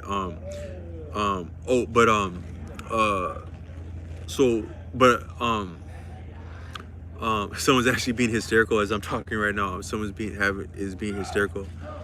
And you could say maybe that person wasn't getting respect. That's probably what that is, because they're acting out, they're lashing out. They're actually making concessions for demands for respect by being scary. They're seeking attention and respect. But the deeper thing, and it's a message that I wanted, but this is getting a little bit belabored, is that magic, what's called magic is it's actually blatant and apparent. What I want to say is that, so like I was talking about Freud as being understanding himself as a scientist. When people go to school, right? So it's interesting. A lot of things are, even doctors can have cognitive dissonance in their very training. So a lot of times doctors, they study the physical body as though it's an end into itself and a reality in itself, the human physical body. They would say that me talking here, I have a they would say, like, I have this is my cranium, is my skull, this is my mandible, my skull, I mean my jaw. I have my teeth. There'd be different name for those teeth. I have like your nose bone stops right here. Your nose actually stops here. Then you have cartilage that comes out here. You have your orbitals where your eyes are. Then you have like your eyeball sockets. You have your brain. You have the different hemispheres of your brain. You have your prefrontal, your frontal and prefrontal cortex that develops more so as in your mid 20s or so, at least for men. Then you have like other regions of your brain. You have your medulla, which is like your brain stem. That's probably the oldest part of that is reminiscent and akin to your oldest iterations of ancestors, and it's synonymous with our experience as actual reptiles. I think so all of life, the best way to appreciate life, according to a person I met, is that all of life stems from fungus. Life itself is fungus. So this guy is shouting over here. That's fungus shouting right now. But so before plants, before bacteria, before before mammals. So we're mammals. Before we were mammals, we were likely reptiles, and or slash in. So we were. I'm sorry. Before, so we are human beings. That is primates and modern apes.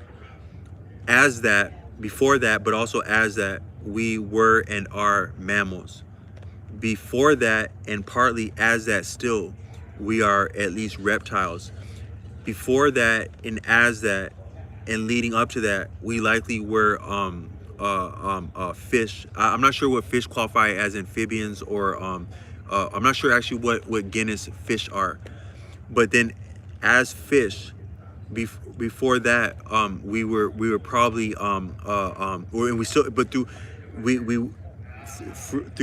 all the food chain, from the bottom of from the beginning of the inception of this reality to the present moment, was called 2026, as a line of inheritance, the family tree, the living tree of all evolution, including plants, animals, bacteria, virus, amphibians, fish, reptiles, minerals. Before all of that is fungus, living fungus. Some people would say living God. You could also interchange that with living fungus. Even prior to the earth itself was fungus, according to this person I met. And that too, the present food chain is by fungus, because say you have a fish tank, right? If you have a fish tank, that fish tank will become overran with fungus, with what's called algae. In water, fungus is called algae. That algae is actually, it's living. It has very solemn properties. You could do a lot of medicine with it, but it's actually the beginning of the food chain, and it's the entire viability of the food chain. Because also, if you have say you have a bottom feeder, right? What is a bottom feeder? In a fish tank, that would be an algae eater. It's like related to a catfish. It looks like a catfish. If you have that algae eater, it will mind its own business. It'll actually keep the tank very clean, and it'll eat exactly the algae that is the fungus. But that too, that bottom feeder, if it's a bottom feeder, it's likely at the bottom of the food chain. But all I'm saying is that the entire food chain, it's incited by, it's sustained by, and it's completed as, and ran all the way through as fungus. But so too the environment of the food chain, the environment, and also the structure, the prop of the earth and its resources are at the simplest level fungus, according to someone that I met. But I'm saying that so scientists, so that's all. I'll just get on a little rant about the medulla, the brainstem. And that brainstem, it's actually the deep, it's actually the most conscious part of the body, because whatever you can experience in life, the highs, if you experience enlightenment, or so what's the range of life? At the highest end is enlightenment. At the lowest end is to pass out, to either be concussed, to be chemically concussed by substances, or by a blow. But if you or that is to be in a coma. So you have a coma and you have enlightenment. Now, what happens in a coma is not well understood, but if you're in a coma, you must actually be sustaining your breath. So human beings, to be balanced enough, exist to be in yoga, a sense of balance with reciprocity with existence. That's also called homeostasis in scientific terms. That's balancing. The most fun. So all of the human body is rhythms within. I read a book called Understanding Poetry, and if you appreciate babies, babies are comprised of many rhythms, and they also understand things better in terms of rhythm. But all of life is also rhythms within rhythms, and but the most primal rhythm to the human body, but also that's informed by and informs the other rhythms, is the actual the cardi the blood the cardiopulmonary system. That is the breathing and circulation system. That is that's the indispensable of rhythm of the body. And if that's lost in natural settings, life is lost. But now they have life support. It's very interesting how they can phase someone onto and off of life support. That's actually quite a miracle. But outside of life support, and actually as a form of life support, is the actual medulla, the brainstem, because that's what manages the most fundamental the cardiopulmonary system. And that can be done when both conscious, unconscious, and subconscious, at all those ranges. And if any of those are too much, they can be lost. So some drugs, you have generally speaking, generically speaking, crudely, bluntly speaking, you have uppers and downers and things like that. But actually, what that actually is drugs that make you more and less of conscious. So what would be called an upper? Some drugs make you more so you think you want to take a drug to open your mind, but if you actually were this conscious, that could be actually daunting and horrible. I watched a video of these child soldiers in Africa that were partaking of heroin, and this child was in this state, like he was like this. He wanted to sleep because the drug was exhausting, the drug was taxing him, but he couldn't afford to sleep because he understood instinctually that he would sometimes overdosing isn't just that you ingested too much. It's also that you cannot manage or sustain your state of mind. So a human being is always both three things at once, at least: conscious, subconscious, and unconscious. We're always existing at all those ranges, but so too is existence itself. According to Arthur Avalon, there's nothing entirely conscious or unconscious, because it wouldn't be viable like that. So all things are a little bit conscious, unconscious. A tree is conscious and unconscious. It's conscious different than a human. In some ways, plants are more conscious than humans, because that's why they can make us think like that. According to Morris Brooklyn, plants are an ancient intelligence. Plants have been around for eons, and they've been conscious for eons. And there's an inheritance in the line of consciousness. Just like we hand off education to children and training to children, plants hand off their consciousness to their own offspring and replication. So the actual consciousness of plants and trees is actually an ancient wisdom. The word wisdom, it doesn't convey how profound that actual sentience is of plants. They're neither two. They're kind of like plants are not comatose. They're like in a stupor. It's like but it's a brilliant stupor or a malevolent stupor. Just like people, they're mixed motley bunch, and plants can be good, bad, and indifferent, and beneficial and harmful, and both. And depending on how they're approached and curated and appreciated. But a human mind is like that too. But some of these drugs, like say heroin, I don't know what it's like to trip on heroin, but for lack of a better word, but it can make a person. So I saw these children in a video on, I think it was on Vice, and this child, he wanted to fall asleep because he's exhausted, but he couldn't allow himself to fall asleep because he could feel that he may lose this existence. He may lose his actual heart, his pulse and his breathing. He could feel that he would lose that if he were to actually completely fall asleep in that stupor. So to avoid overdosing, he was like, he was like singing to himself to keep himself in this reality, and he wasn't not aware of the camera and who was in front of him, but he was exhausted, but also he couldn't afford to sleep, but there's nothing he wanted to do more than sleep. uh, uh, so but at the same way, if a person were in a coma, I don't know what transpired. That actually might transcend our notion of time and space, what exists in a coma. And so a person it really actually does transcend what we appreciate as time and space, that someone can enter a coma, sustain a coma, and come out of it, and the way they come out of it, and what that meant for them in terms of time, and also hear us in our sense of time contrasted with someone in that state. But somehow the actual the base of the medulla, the brainstem would have had to be viable in that coma, otherwise they would have lost homeostasis enough to exist and come out of it. But uh but also like things like your circadian rhythm, sleep, it affects that too. And so sleep can like when people have things like say cardiac arrest and stuff like that, if you were to look at their sleep histories and their work history in conjunction with their sleep history up to that point, likely there were different balance. I think that when people have suffer cardiac arrest, also stroke, also aneurysm, there are different balances that were upset. But if I had to pick one of it, it would be a combination of, it would actually be sleep. A better way, so all life is stress and life has to be stressed, otherwise we'll become feeble. But my friend's mother that I was referring to in the prior video had suffered one of those episodes, one of those three. And I think that if I had to really learn, I was a child then, but I could appreciate that it was because of what's called stress. But a deeper thing is that it wasn't necessarily that the job was that stressful.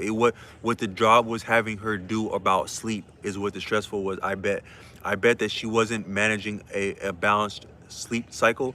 And if you think about it, it's not actually possible to have a balanced sleep cycle with jobs, because your real actual sleep, the balances and rhythms of your body are improvised and contingent on the day before, in the present moment, and how well you're living. So if you have a place that mandates you to be somewhere at a certain time, just the very fact of a preconceived notion of a schedule for the next day, that impacts the actual seamless and natural balance of, because your body should really wake up when it's ready to, when it's rested. I think that's the healthiest way. And so if you're having actual duties and obligations to be somewhere for any reason at a preconceived time, that alters your entire existence and life and schedule, which are the same. And thereby that, I think that actually kills people. That, according to James Marshall, who does he had the natural lifestyles, he said that jobs are the killer of men. So you can't just walk up and kill somebody, but jobs actually kill men. When he says men, I think he means mankind. Jobs are the killer of people. It's illegal to kill people, it's distasteful to kill people, but jobs are actually the killer of people, because they set your schedule for you, and also your intent, your interest. Because even if you have something where you can, like I did 1099 work, where I could set my own schedule and near about write my own check, depending on the actual attraction and engagement, like of customers choosing. But it actually doesn't make it all the way good, because I still had to conform to schedules of rent and different obligations that amount to usury. But that can actually really impact your sleep cycle first, and then all the cycles of your body. If you give an inch, you give a mile. So if you can dictate to somebody anything that they must do, you actually you actually own that person. If you can tell somebody where to be when, you actually own that person. And also you upset that person, because you alienate them from their own instincts and their own rhythms. And that kills people. Like it killed my friend's mom, I think. And that was very sad, because he was young when that happened. But um but I'm saying but magic is with us. And so but the scientists, they'll understand the body like that, like I'm talking. But if you were to say that the body is more than you could see, they would write you off as crazy. But actually, I think they're a little bit arbitrary to do so, because, for example, say you had like a mouse, right? Now I think that the Earth is a lot more conscious and cognizant and sophisticated than we give it credit. An example is I'm in a place now where I felt my first earthquake about a couple weeks ago, but I knew it actually was an earthquake a couple of nights ago. I'm in a bunk bed. I'm in the top bunk, and the bed is shaking for like probably like 20 seconds. Like it sounded like my bunkmate was like rustling. And then, but I thought, but this guy, he goes to bed really early. Like he has his life together. He has cool things. He goes to bed good and early. He doesn't shake for any reason. But I saw him awake before I went up in my bed, and I lean over. I'm like, "Psst, psst, hey, I'm sorry to bother you, but I just had to ask. You didn't just shake the bed, did you? That was I just wanted to make sure. Was that an actual earthquake right there?" He's like, "Yeah." Yeah, man, because I wasn't moving nothing. So I'm up there shaking in the bed because it's an earthquake. But if you think about that, right? So the earth is solid. The earth is solid, like solid shit, rather. You fall on a concrete, that shit's solid, right? But also, if somebody were to drop something, right? Like say someone's like say 20 yards from me and they drop 500 pounds in the ground, boom, I feel the ground rustle. But as solid as the ground is, you actually shouldn't be able to feel the ground rustle like that. So say also like say the earthquake, right? You have an entire state or an entire region vibrate like that, right? If you haven't experienced an earthquake, it's not exactly vibrating. It's like a wavering. It's like there's like a wavering of the earth, but also the earth is stationary, static, and when it's done, nothing necessarily cracked. Like all there probably were different hemorrhaging of the environment on a microscopic level, but like where I'm at, it's a structure. The structure is intact, but also so too is the floor intact. So how, whereby did the floor vibrate without being shattered? How could a solid structure vibrate, quiver, waver without being shattered? I think that's because it's actually conscious. There's actually nothing that's actually physical. The scientists, they break down matter to the electrical level, the primal level, which is the electrical level, and they would understand it in terms of atoms, protons, neutrons, electrons, and then like quantum units finer than that. But these things are but that's actually not material at any point of that. The effects give the sensation of the experience of material, but there is actually no such thing as material. So it's funny, like I got in a lot of I get, you can get in contentions when you're around people long enough. And so I'll get people that just step to me for no reason. So where I come from, somebody stepped to me recently while I was waiting for something, and then a couple of days ago I was having me I had a little date with a lady, and just a cool ass date, you know, and someone stepped to my face so much that I could feel their breath, but I could smell their breath. But I was like, hey man, I don't exist, man. That's what I just said. That's what I always go to when someone gives my face. I say, hey man, I don't exist. So you're yelling at yourself, and that's not nice to yourself, because I don't fucking exist. I'll just say that to someone. But then uh Madonna's like, because we are living in a material world, and I am a material girl. You know that we are living in a material world. But also, material doesn't exist, because if you break down material, and also the science that gives us our material products understands things as not existing. So when Madonna says, I'm a material girl, and I'm in a material world, she's saying, I don't exist, and the world that I'm in that I think is real doesn't exist, so I'm a jackass. That's what she's really saying out her mouth. But she likes being a jackass, and if you like it, I love it. So she's good to do that. I love her. But the thing is that nothing physical exists, and that's known to the scientists and the doctors who are trained by scientists. But then the doctors, if you were to say that, hey doctor, I don't exist, and you're a jackass for looking at me like I exist and telling me anything about my experience of having a mind which also doesn't exist, you jackass, the scientists would look at you like you're crazy, because no, you would have to exist, because you're just like because so science can only understand you so much as you resemble something else. That's actually, science is actually sophisticated bigotry. Science is bigotry. I just said that. It's because it understands something so much as it resembles something else. That's prejudice right there. That's just simply prejudice. You understand, here I go. My most doctor, no doctor can say my damn name, because my name is an indigenous name from Africa, where my dad's from, and it's a living language. And if you're not, you can't say something fluently that's not part of your experience, that you haven't heard pronounced for you. So, like I'll say, I was in the north, and I had the actual experience with that ukulele, and the way I handled that. An Ojibwe woman came up to me. I was leaving the venue, and she said, I want to teach you our word for love, because you showed real love here. And I'm not going to pronounce that for her, because it's a consecrated, sacred, holy, solemn name, the actual name of love in the Ojibwe, and it sounds that beautiful. But I would have no idea what the ring of that, the sound of that, and be able to replicate that in the least, without it being pronounced to me, upon me. So no doctor can say my name without ever having heard my name said before. But then they want to act like they know me, so they know so you can't even say my mere name, but you know my mind. That's arbitrary. But the way that you think you know my mind is as much as I resemble these other people, these other victims of yours, these other stooges, for lack of a better word, if they weren't taught better, or if they're captured. These other captive clients, captive audience, captive victims, test subjects, guinea pigs, these people that you played with their life and thereby their existence. You only know me so much as I resemble them to your training, is how you are understanding me. Because how could you know me? Because I never said a fucking word to you, so how could you fucking know me? And also, you can't say my name, so how could you fucking know me?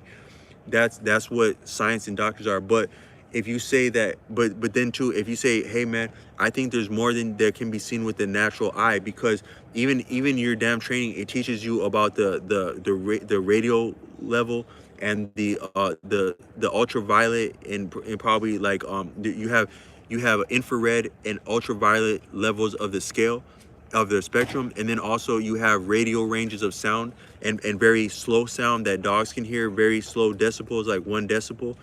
I'm sorry, 1 hertz. That, but like a very low hertz that dogs can hear, or high hertz that dogs can hear, or different ranges of infrared or ultraviolet that other creatures and dogs can probably see. Not only can dogs hear and smell things we can't, but they can also see things.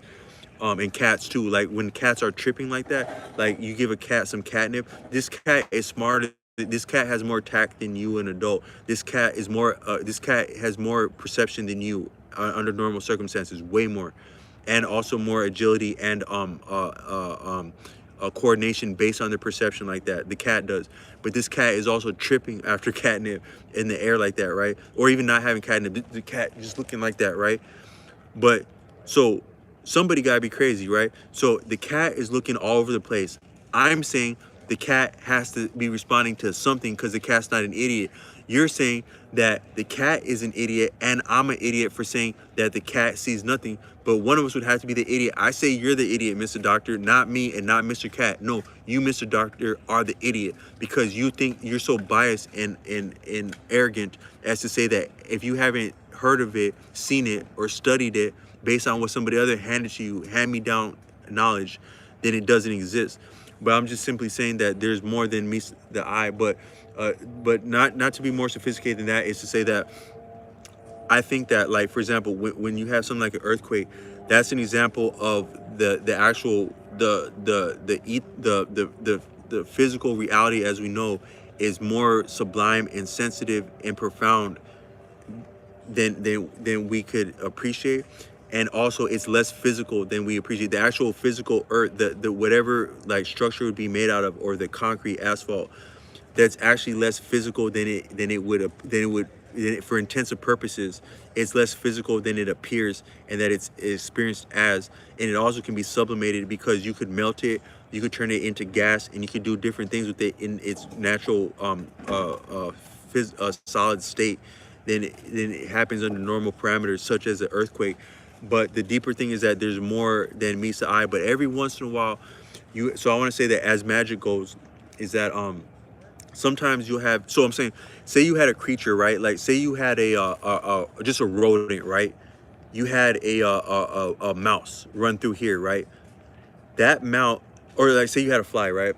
A lot of people think flies are stupid, right? Flies are attracted to shit, but people think flies are stupider than shit. No, the fly is not stupid. It serves a humble and profound function in an environment so too does shit, because everything you eat is actually shit. A lot of people would say like, man, that guy's talking shit, man. That's just bullshit. Actually, everything you eat is bullshit because it's made with manure. That's the actual the beginning of the food chain. All this, also you don't care for bullshit, right? You ain't trying to hear that bullshit. You don't everything is, if it don't make money, don't make sense. You don't care about that bullshit, right? But then there you go, eat this fine steak, right? What was that cow eating, or what was that cow reared on? Things that were grown out of manure, probably pastures that were supported with fertilizer, right? Because the fertilizer grow the crops, but also the crops that feed the livestock, and both the crops and the livestock feed the people. And the beginning of that is the manure, is the shit. But flies are part of that. But also, a fly can land on you. If a fly wants you, it can land right there on your damn nose. You swipe at it, you frustrate it. No, I'm sorry. You can interfere with the fly, but you can't really actually even frustrate a fly, because the fly has a way around you. Then it'll go do its thing, and it'll come back to your nose when it's ready to. But it's sustained the initiative. You going like this, you're reacting to it. It came on your nose of its own choosing. It sustained the initiative. It wanted to choose. It chose your nose to land on. You didn't choose to have it land on your nose. You didn't choose to swipe at it. You were compelled to do it. It actually moved your hand. If you can move your hand, if you can move someone's hand, you can defeat them. The fly just actually moved your hand. The fly actually just defeated you like that. But also, you can't understand I think that flies go to weakness. So like, if a fly lands on you, I think it's actually tending to you. It's actually feeling out your weakness. It's showing you your weakness. It's interested in your weakness, because nothing is stronger than its weakest point, and the more of opportunity is in weakness. Like, for example, they say that the greatest in this life chooses the weakest vessel as the chief cornerstone, because there's a strength in weakness. So for a better word, flies are interested in strength, but by way of weakness. So usually I think that if a fly lands on your body, like for example, I was wounded on a motorcycle a year ago, and that laceration relacerated twice. And I noticed that when it had lacerated, it was in the process of lacerating, but also when it had healed. A lot of times, if a fly will land on my leg, whether I have pants on or not, it'll land exactly over that wound. It can sense that wound, even though the wound is healed and it's not exposed. A fly will sense that wound. So there's a method. A lot of people would say that there's no such thing as mistakes. There's no such thing as a coincidence. But here go that stupid fly. But if there's no such thing as a coincidence or mistake, then how is nothing is useless or wasteless or non-meaningful, not even the motions of a fly. But that fly has actually more of a command of it might not be that the fly, see, a lot of people would see a fly and they think that the fly is capricious, it's superficial, it's short-minded, it has a short attention span, the attention span of a gnat, right? That may not actually be so. The fly actually may be more cognizant of the present moment, such as it's quicker than you. It's quicker than you because it's seeing more of a static, it's actually seeing more realistically of the present moment. Like, for example, Arthur Avalon, he has a book called The World as Power, and he says that so one of the things that's very arbitrary is that science itself, especially doctors, but science itself, it attempts to monopolize arbitrarily what is reality. It tries essentially is to present itself as the arbiter of reality. It presents itself tentative, as in the Hippocratic method, the testing hypothesis, tentative, skeptical, light around before coming to an idea, a thesis, but that's only that's a pretext and a ploy as to be more certain. So it presents itself as uncertain, such as to attain certainty by way of bias. But then it leans into and double downs on that certainty, as that certainty injures people and is redundant a lot of times. And science is actually slow to buck and transcend its own certainties, such that I think science is actually lagging and behind the actual real rigors and demands and creativity and insight of human beings, because it's standardized, it's codified, and it's political and it's formal. Science is, and it presents that as a strong suit, but it's actually it's arrogance and ass backwardness. But I think that a fly is actually more cognizant of the present moment and more present of mind, which is why it is more sophisticated and able to outmaneuver and outdo humans, such as to move a human's hand, such as to defeat a human. But also like but also you cannot corner a fly. You cannot isolate a fly unless the fly is unhealthy. But so too, if you had a rodent in front of you, you cannot isolate and manage the rodent. The rodent can manage you. If I was sleeping rough and I had some orange peels in my backpack, no, these mice, they weren't gonna let me sleep with that damn orange peel in my backpack. If these rodents had an interest in my backpack, they could sniff something in my backpack that they wanted to. I'm not getting any peace on their block. No such thing. But I cast the orange peel away, and then they left me the hell alone because they weren't interested in eating me. If those mice rodents were interested in devouring me, if and I didn't, they could have nibbled off my damn face while I was asleep like that, because that's how overwhelming they could be if they were interested in that. But that's not their role, that's not their function, so that's not what they do. But it's not that they can't. I think that the actual creatures about us, the birds, the rodents, the fish, the insects, if they actually had a function in this if this ecosystem were engendered in such a way that we were their viable function and purpose in this ecosystem to devour us, they would make short work of us. These creatures that we think of as less than insects, the same way that we victimize insects as children, and heaven forbid as adults, the actual way that we victimize animals, they could do that and much worse to us if that was their role in the food chain. But that's not their role. If anything, they're our protectors and our guardians and our benefactors, and they sacrifice to us. They really are. For example, I was doing deliveries in the north in the summer, like in a car, and I'm in near Duluth, and I'm like in the outskirts of Duluth. Like, this order, it's like taking me way the hell out, and I'm not getting paid for this one. It's basically a deadhead. Like, if you do transportation, if you have to drive aimlessly, purposelessly with a load, that's called deadheading. And it's called deadheading because it destroys your soul, because it's demoralizing. But I was deadheading to the rural sticks of Duluth, and as I'm getting out there, I'm like, damn, this is getting very remote. I'm going to a farm. I hope my car doesn't break down, because there must be wolves out there. I get to the damn farm, and I got like at least 20, 30 paces to get out there. I'm like, damn, there would have to be wolves out here. I'm actually vulnerable by getting this far out to go to the car. Don't you know, by the time I opened that door, I didn't even notice it. There was an actual wolf in my lap.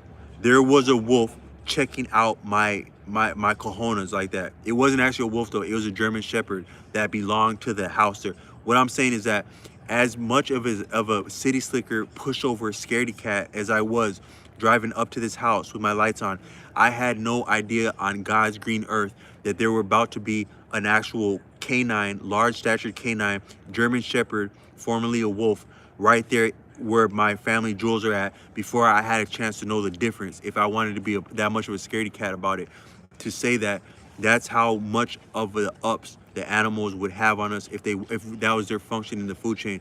Where you see one thing, the opposite likely exists. So if someone was telling me that if you I forget what creature they're talking about, but I had told them a similar thing, is that if you see a deer, right? If you're driving in the north and you just saw a deer by the road, right? By the time that you saw a deer, you were probably seen by other deer, but that too, you were also seen by a wolf. The wolf, because deer are tended by their counterpart. The deer are not chased by wolves and different than wolves. The deer are the wolves in the circle of life, in the food chain. The deer becomes the wolf becomes the grass becomes the deer. They're not actually a different creature. They're different ranges of life. But if you got to see a deer, you also got to see a wolf, but you didn't know that you got to see a wolf. But the wolf likely, or wolves likely, had perceived you miles off. They perceived you, or closer than you thought. They perceived you, but they're just simply not interested in you normally, because you're not part of their function, and they're really deeply attuned to the ecosystem and the environment and nature, and they're actually honorable. The animals are actually honorable, and they honorably serve their function, but their function is not to displace us. Otherwise they easily would, because they're way more formidable and gritty and clever than we are.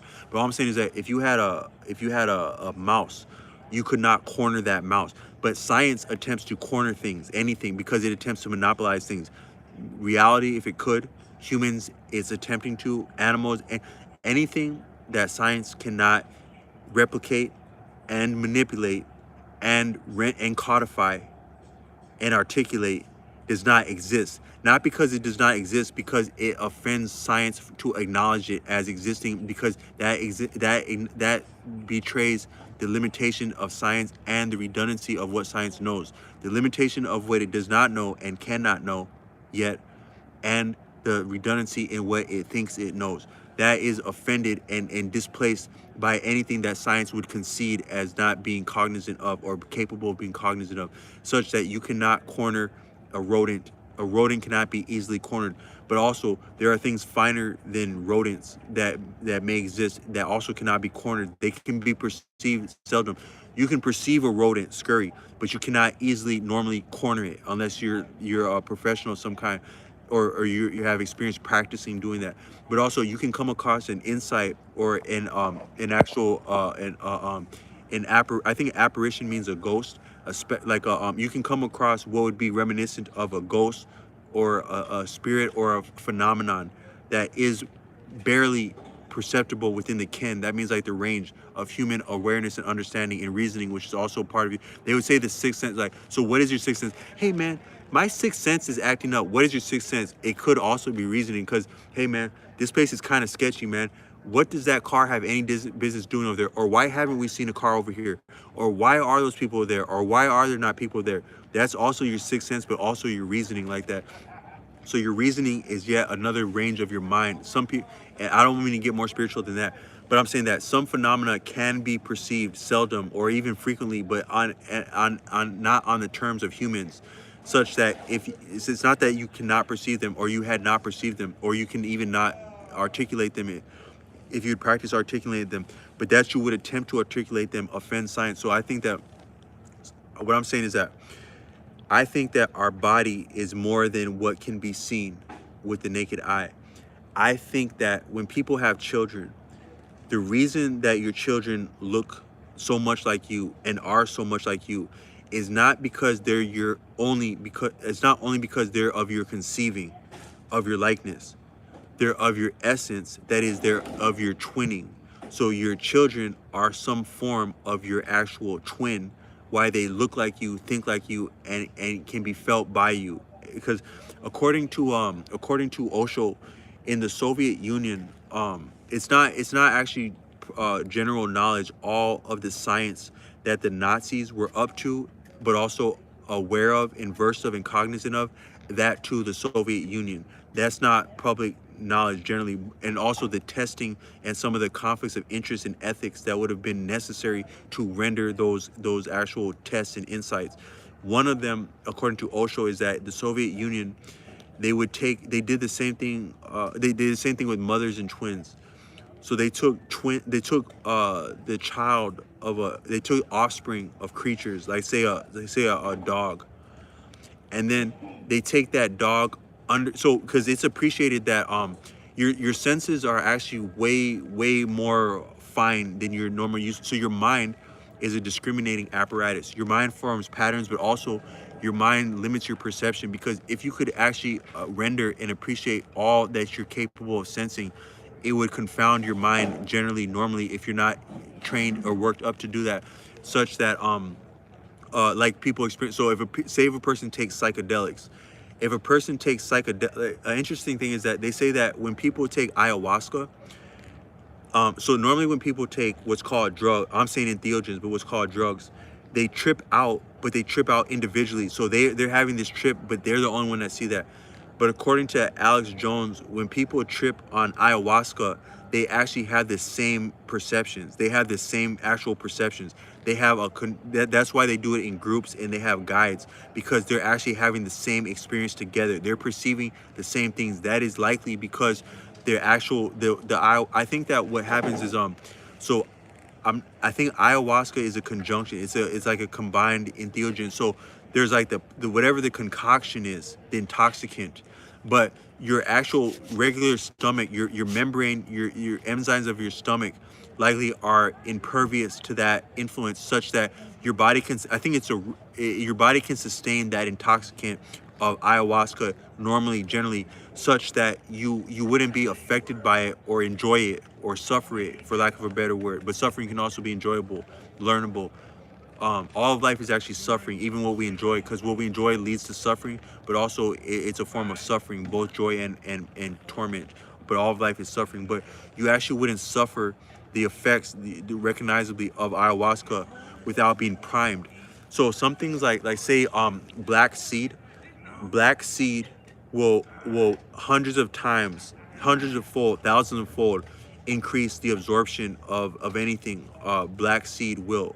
Um, so according, I came across in the back pages of the internet, there's a YouTuber named King Noble, but he had a private site that some of his videos advertised and linked to, that it was a server, like a Discord server, and a mastermind, and there was a person there that cited a study from Africa and referenced a study from Africa where they the study purported and claimed verifiably to have rendered a full treatment and recovery and remission from I'm sorry, full treatment and recovery, successful recovery without remission from HIV/AIDS in Africa, and that was done by means of honey and black seed, a regular dosing over 6 months at least, according to this study that appeared on the mastermind Discord server of King Noble and some of the back pages of the internet, of honey and black seed. But what that black seed would have done is, according to, I met a woman who was she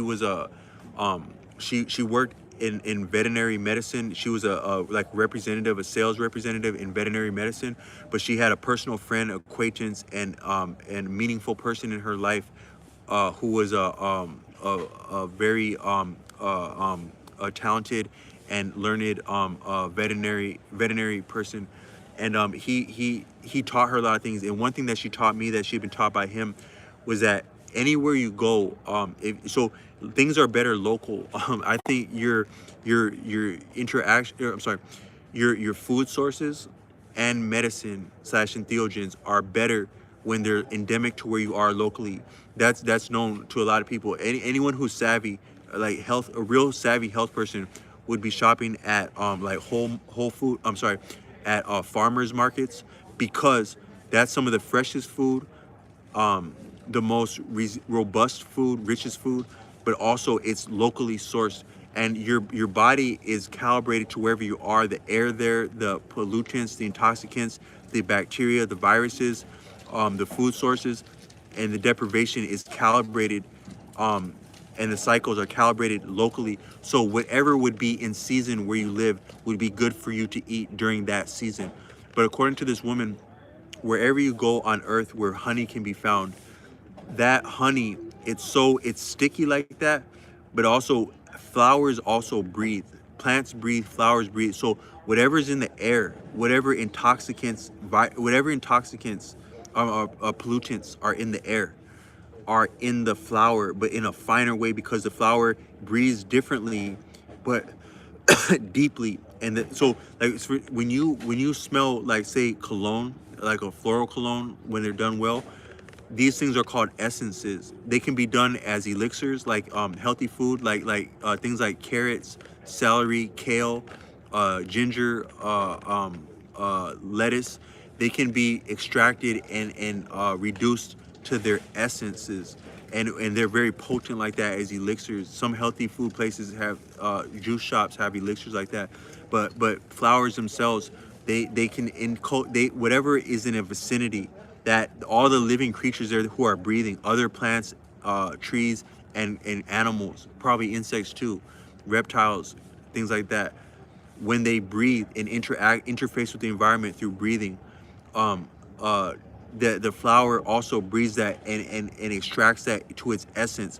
So the actual pollen of the flower, the honey that comes from that pollen, it's so refined and so it's to scale, but it's so refined and diverse, but also it's both homogeneous and heterogeneous in that it's very similar to its environment, but it's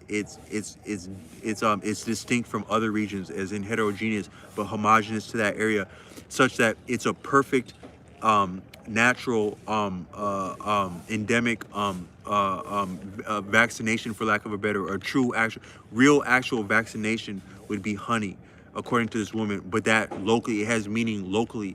So whatever pollutants are present locally, there's a perfect inoculation against it, and a vaccine against it contained in the local honey from that area. So honey is very healing and is medicine, but also it's a fortifying thing. It actually it gives it's a fortifying gradual vaccine inoculant against against whatever would be endemic like in terms of disease and especially like airborne things. But I think disease in general, according to this woman, the best inoculant against it vaccine would be locally sourced honey that corresponds a reciprocal to a vicinity.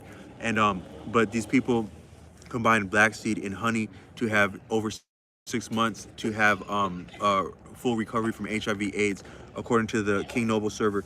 But I'm saying that also uh um then I lost that train of thought. Um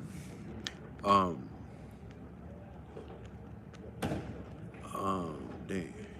Um I'll see if I can recall that.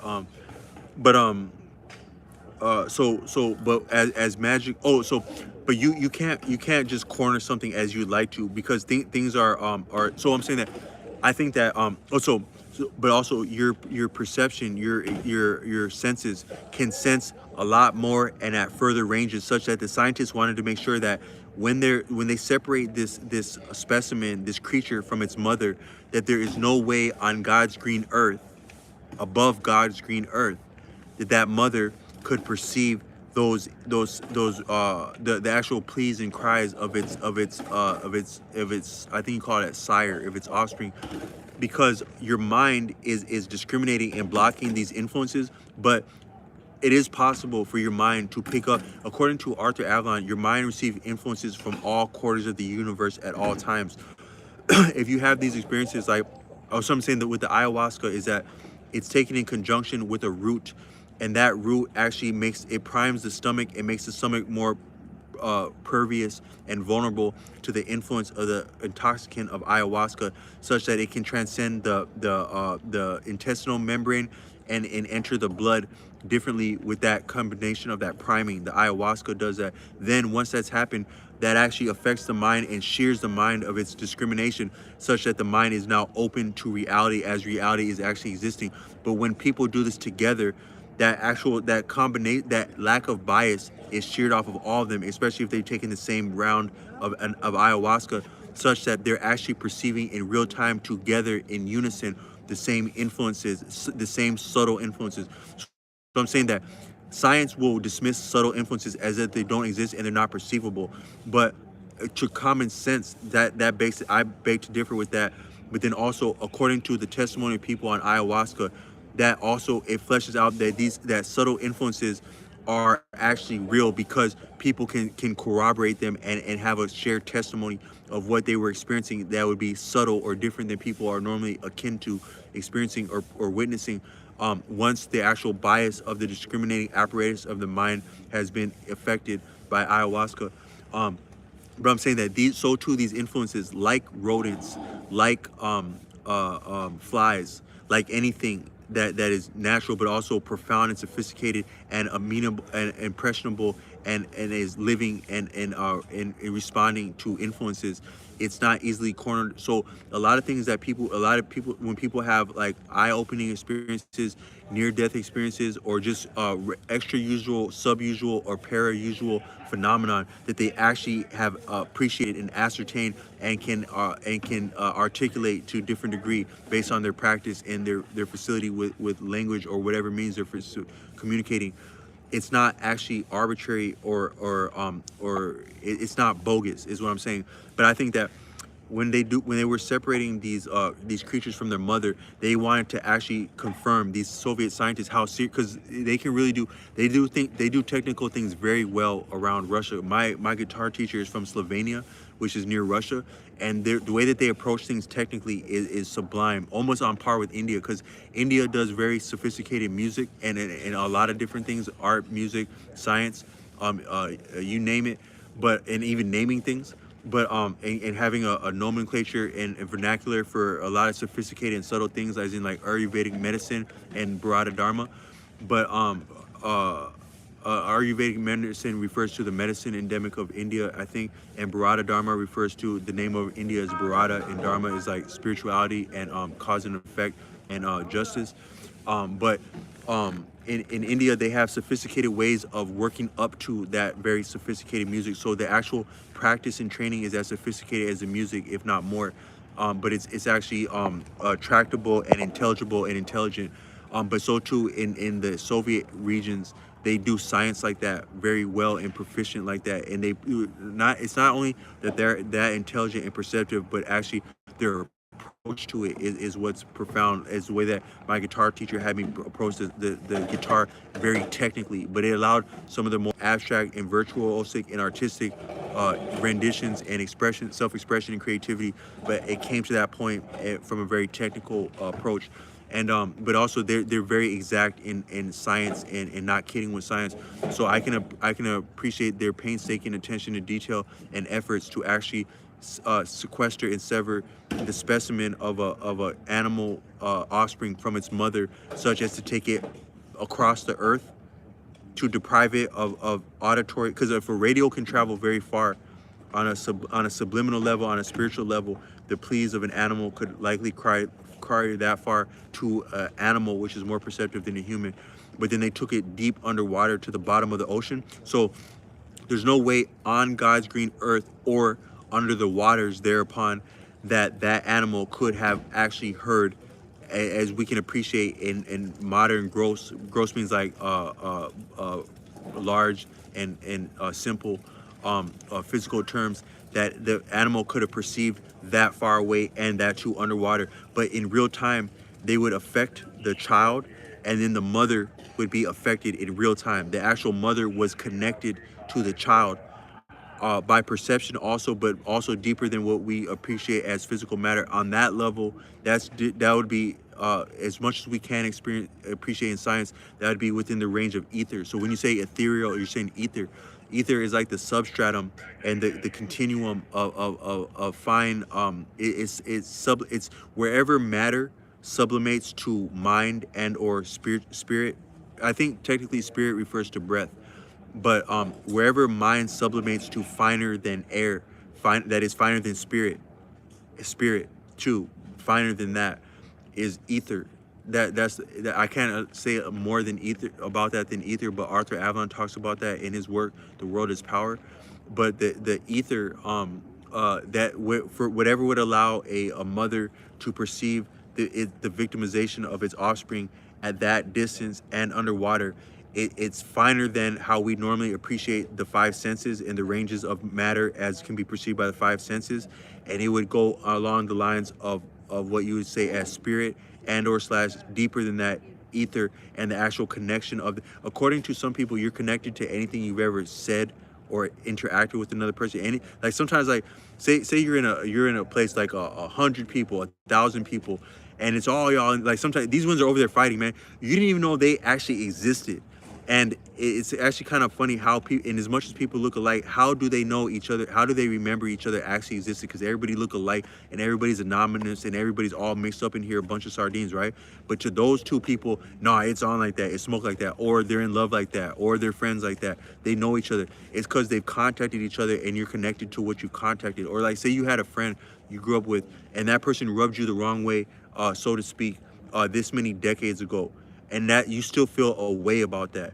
That's because you're connected, and there's different, like some different cultures would say like have different metaphors over that, or analogies, or perceptions of that as like chords and strings. We're full of all these like these attachment things. So it's like when you spill, like you touch something, like say you had like some silly string, and you have a silly string that's in a can and you spray it on somebody else, but that silly string is still connected to, it's still touching them, and it's connected all the way to the can, and the can is in your hand.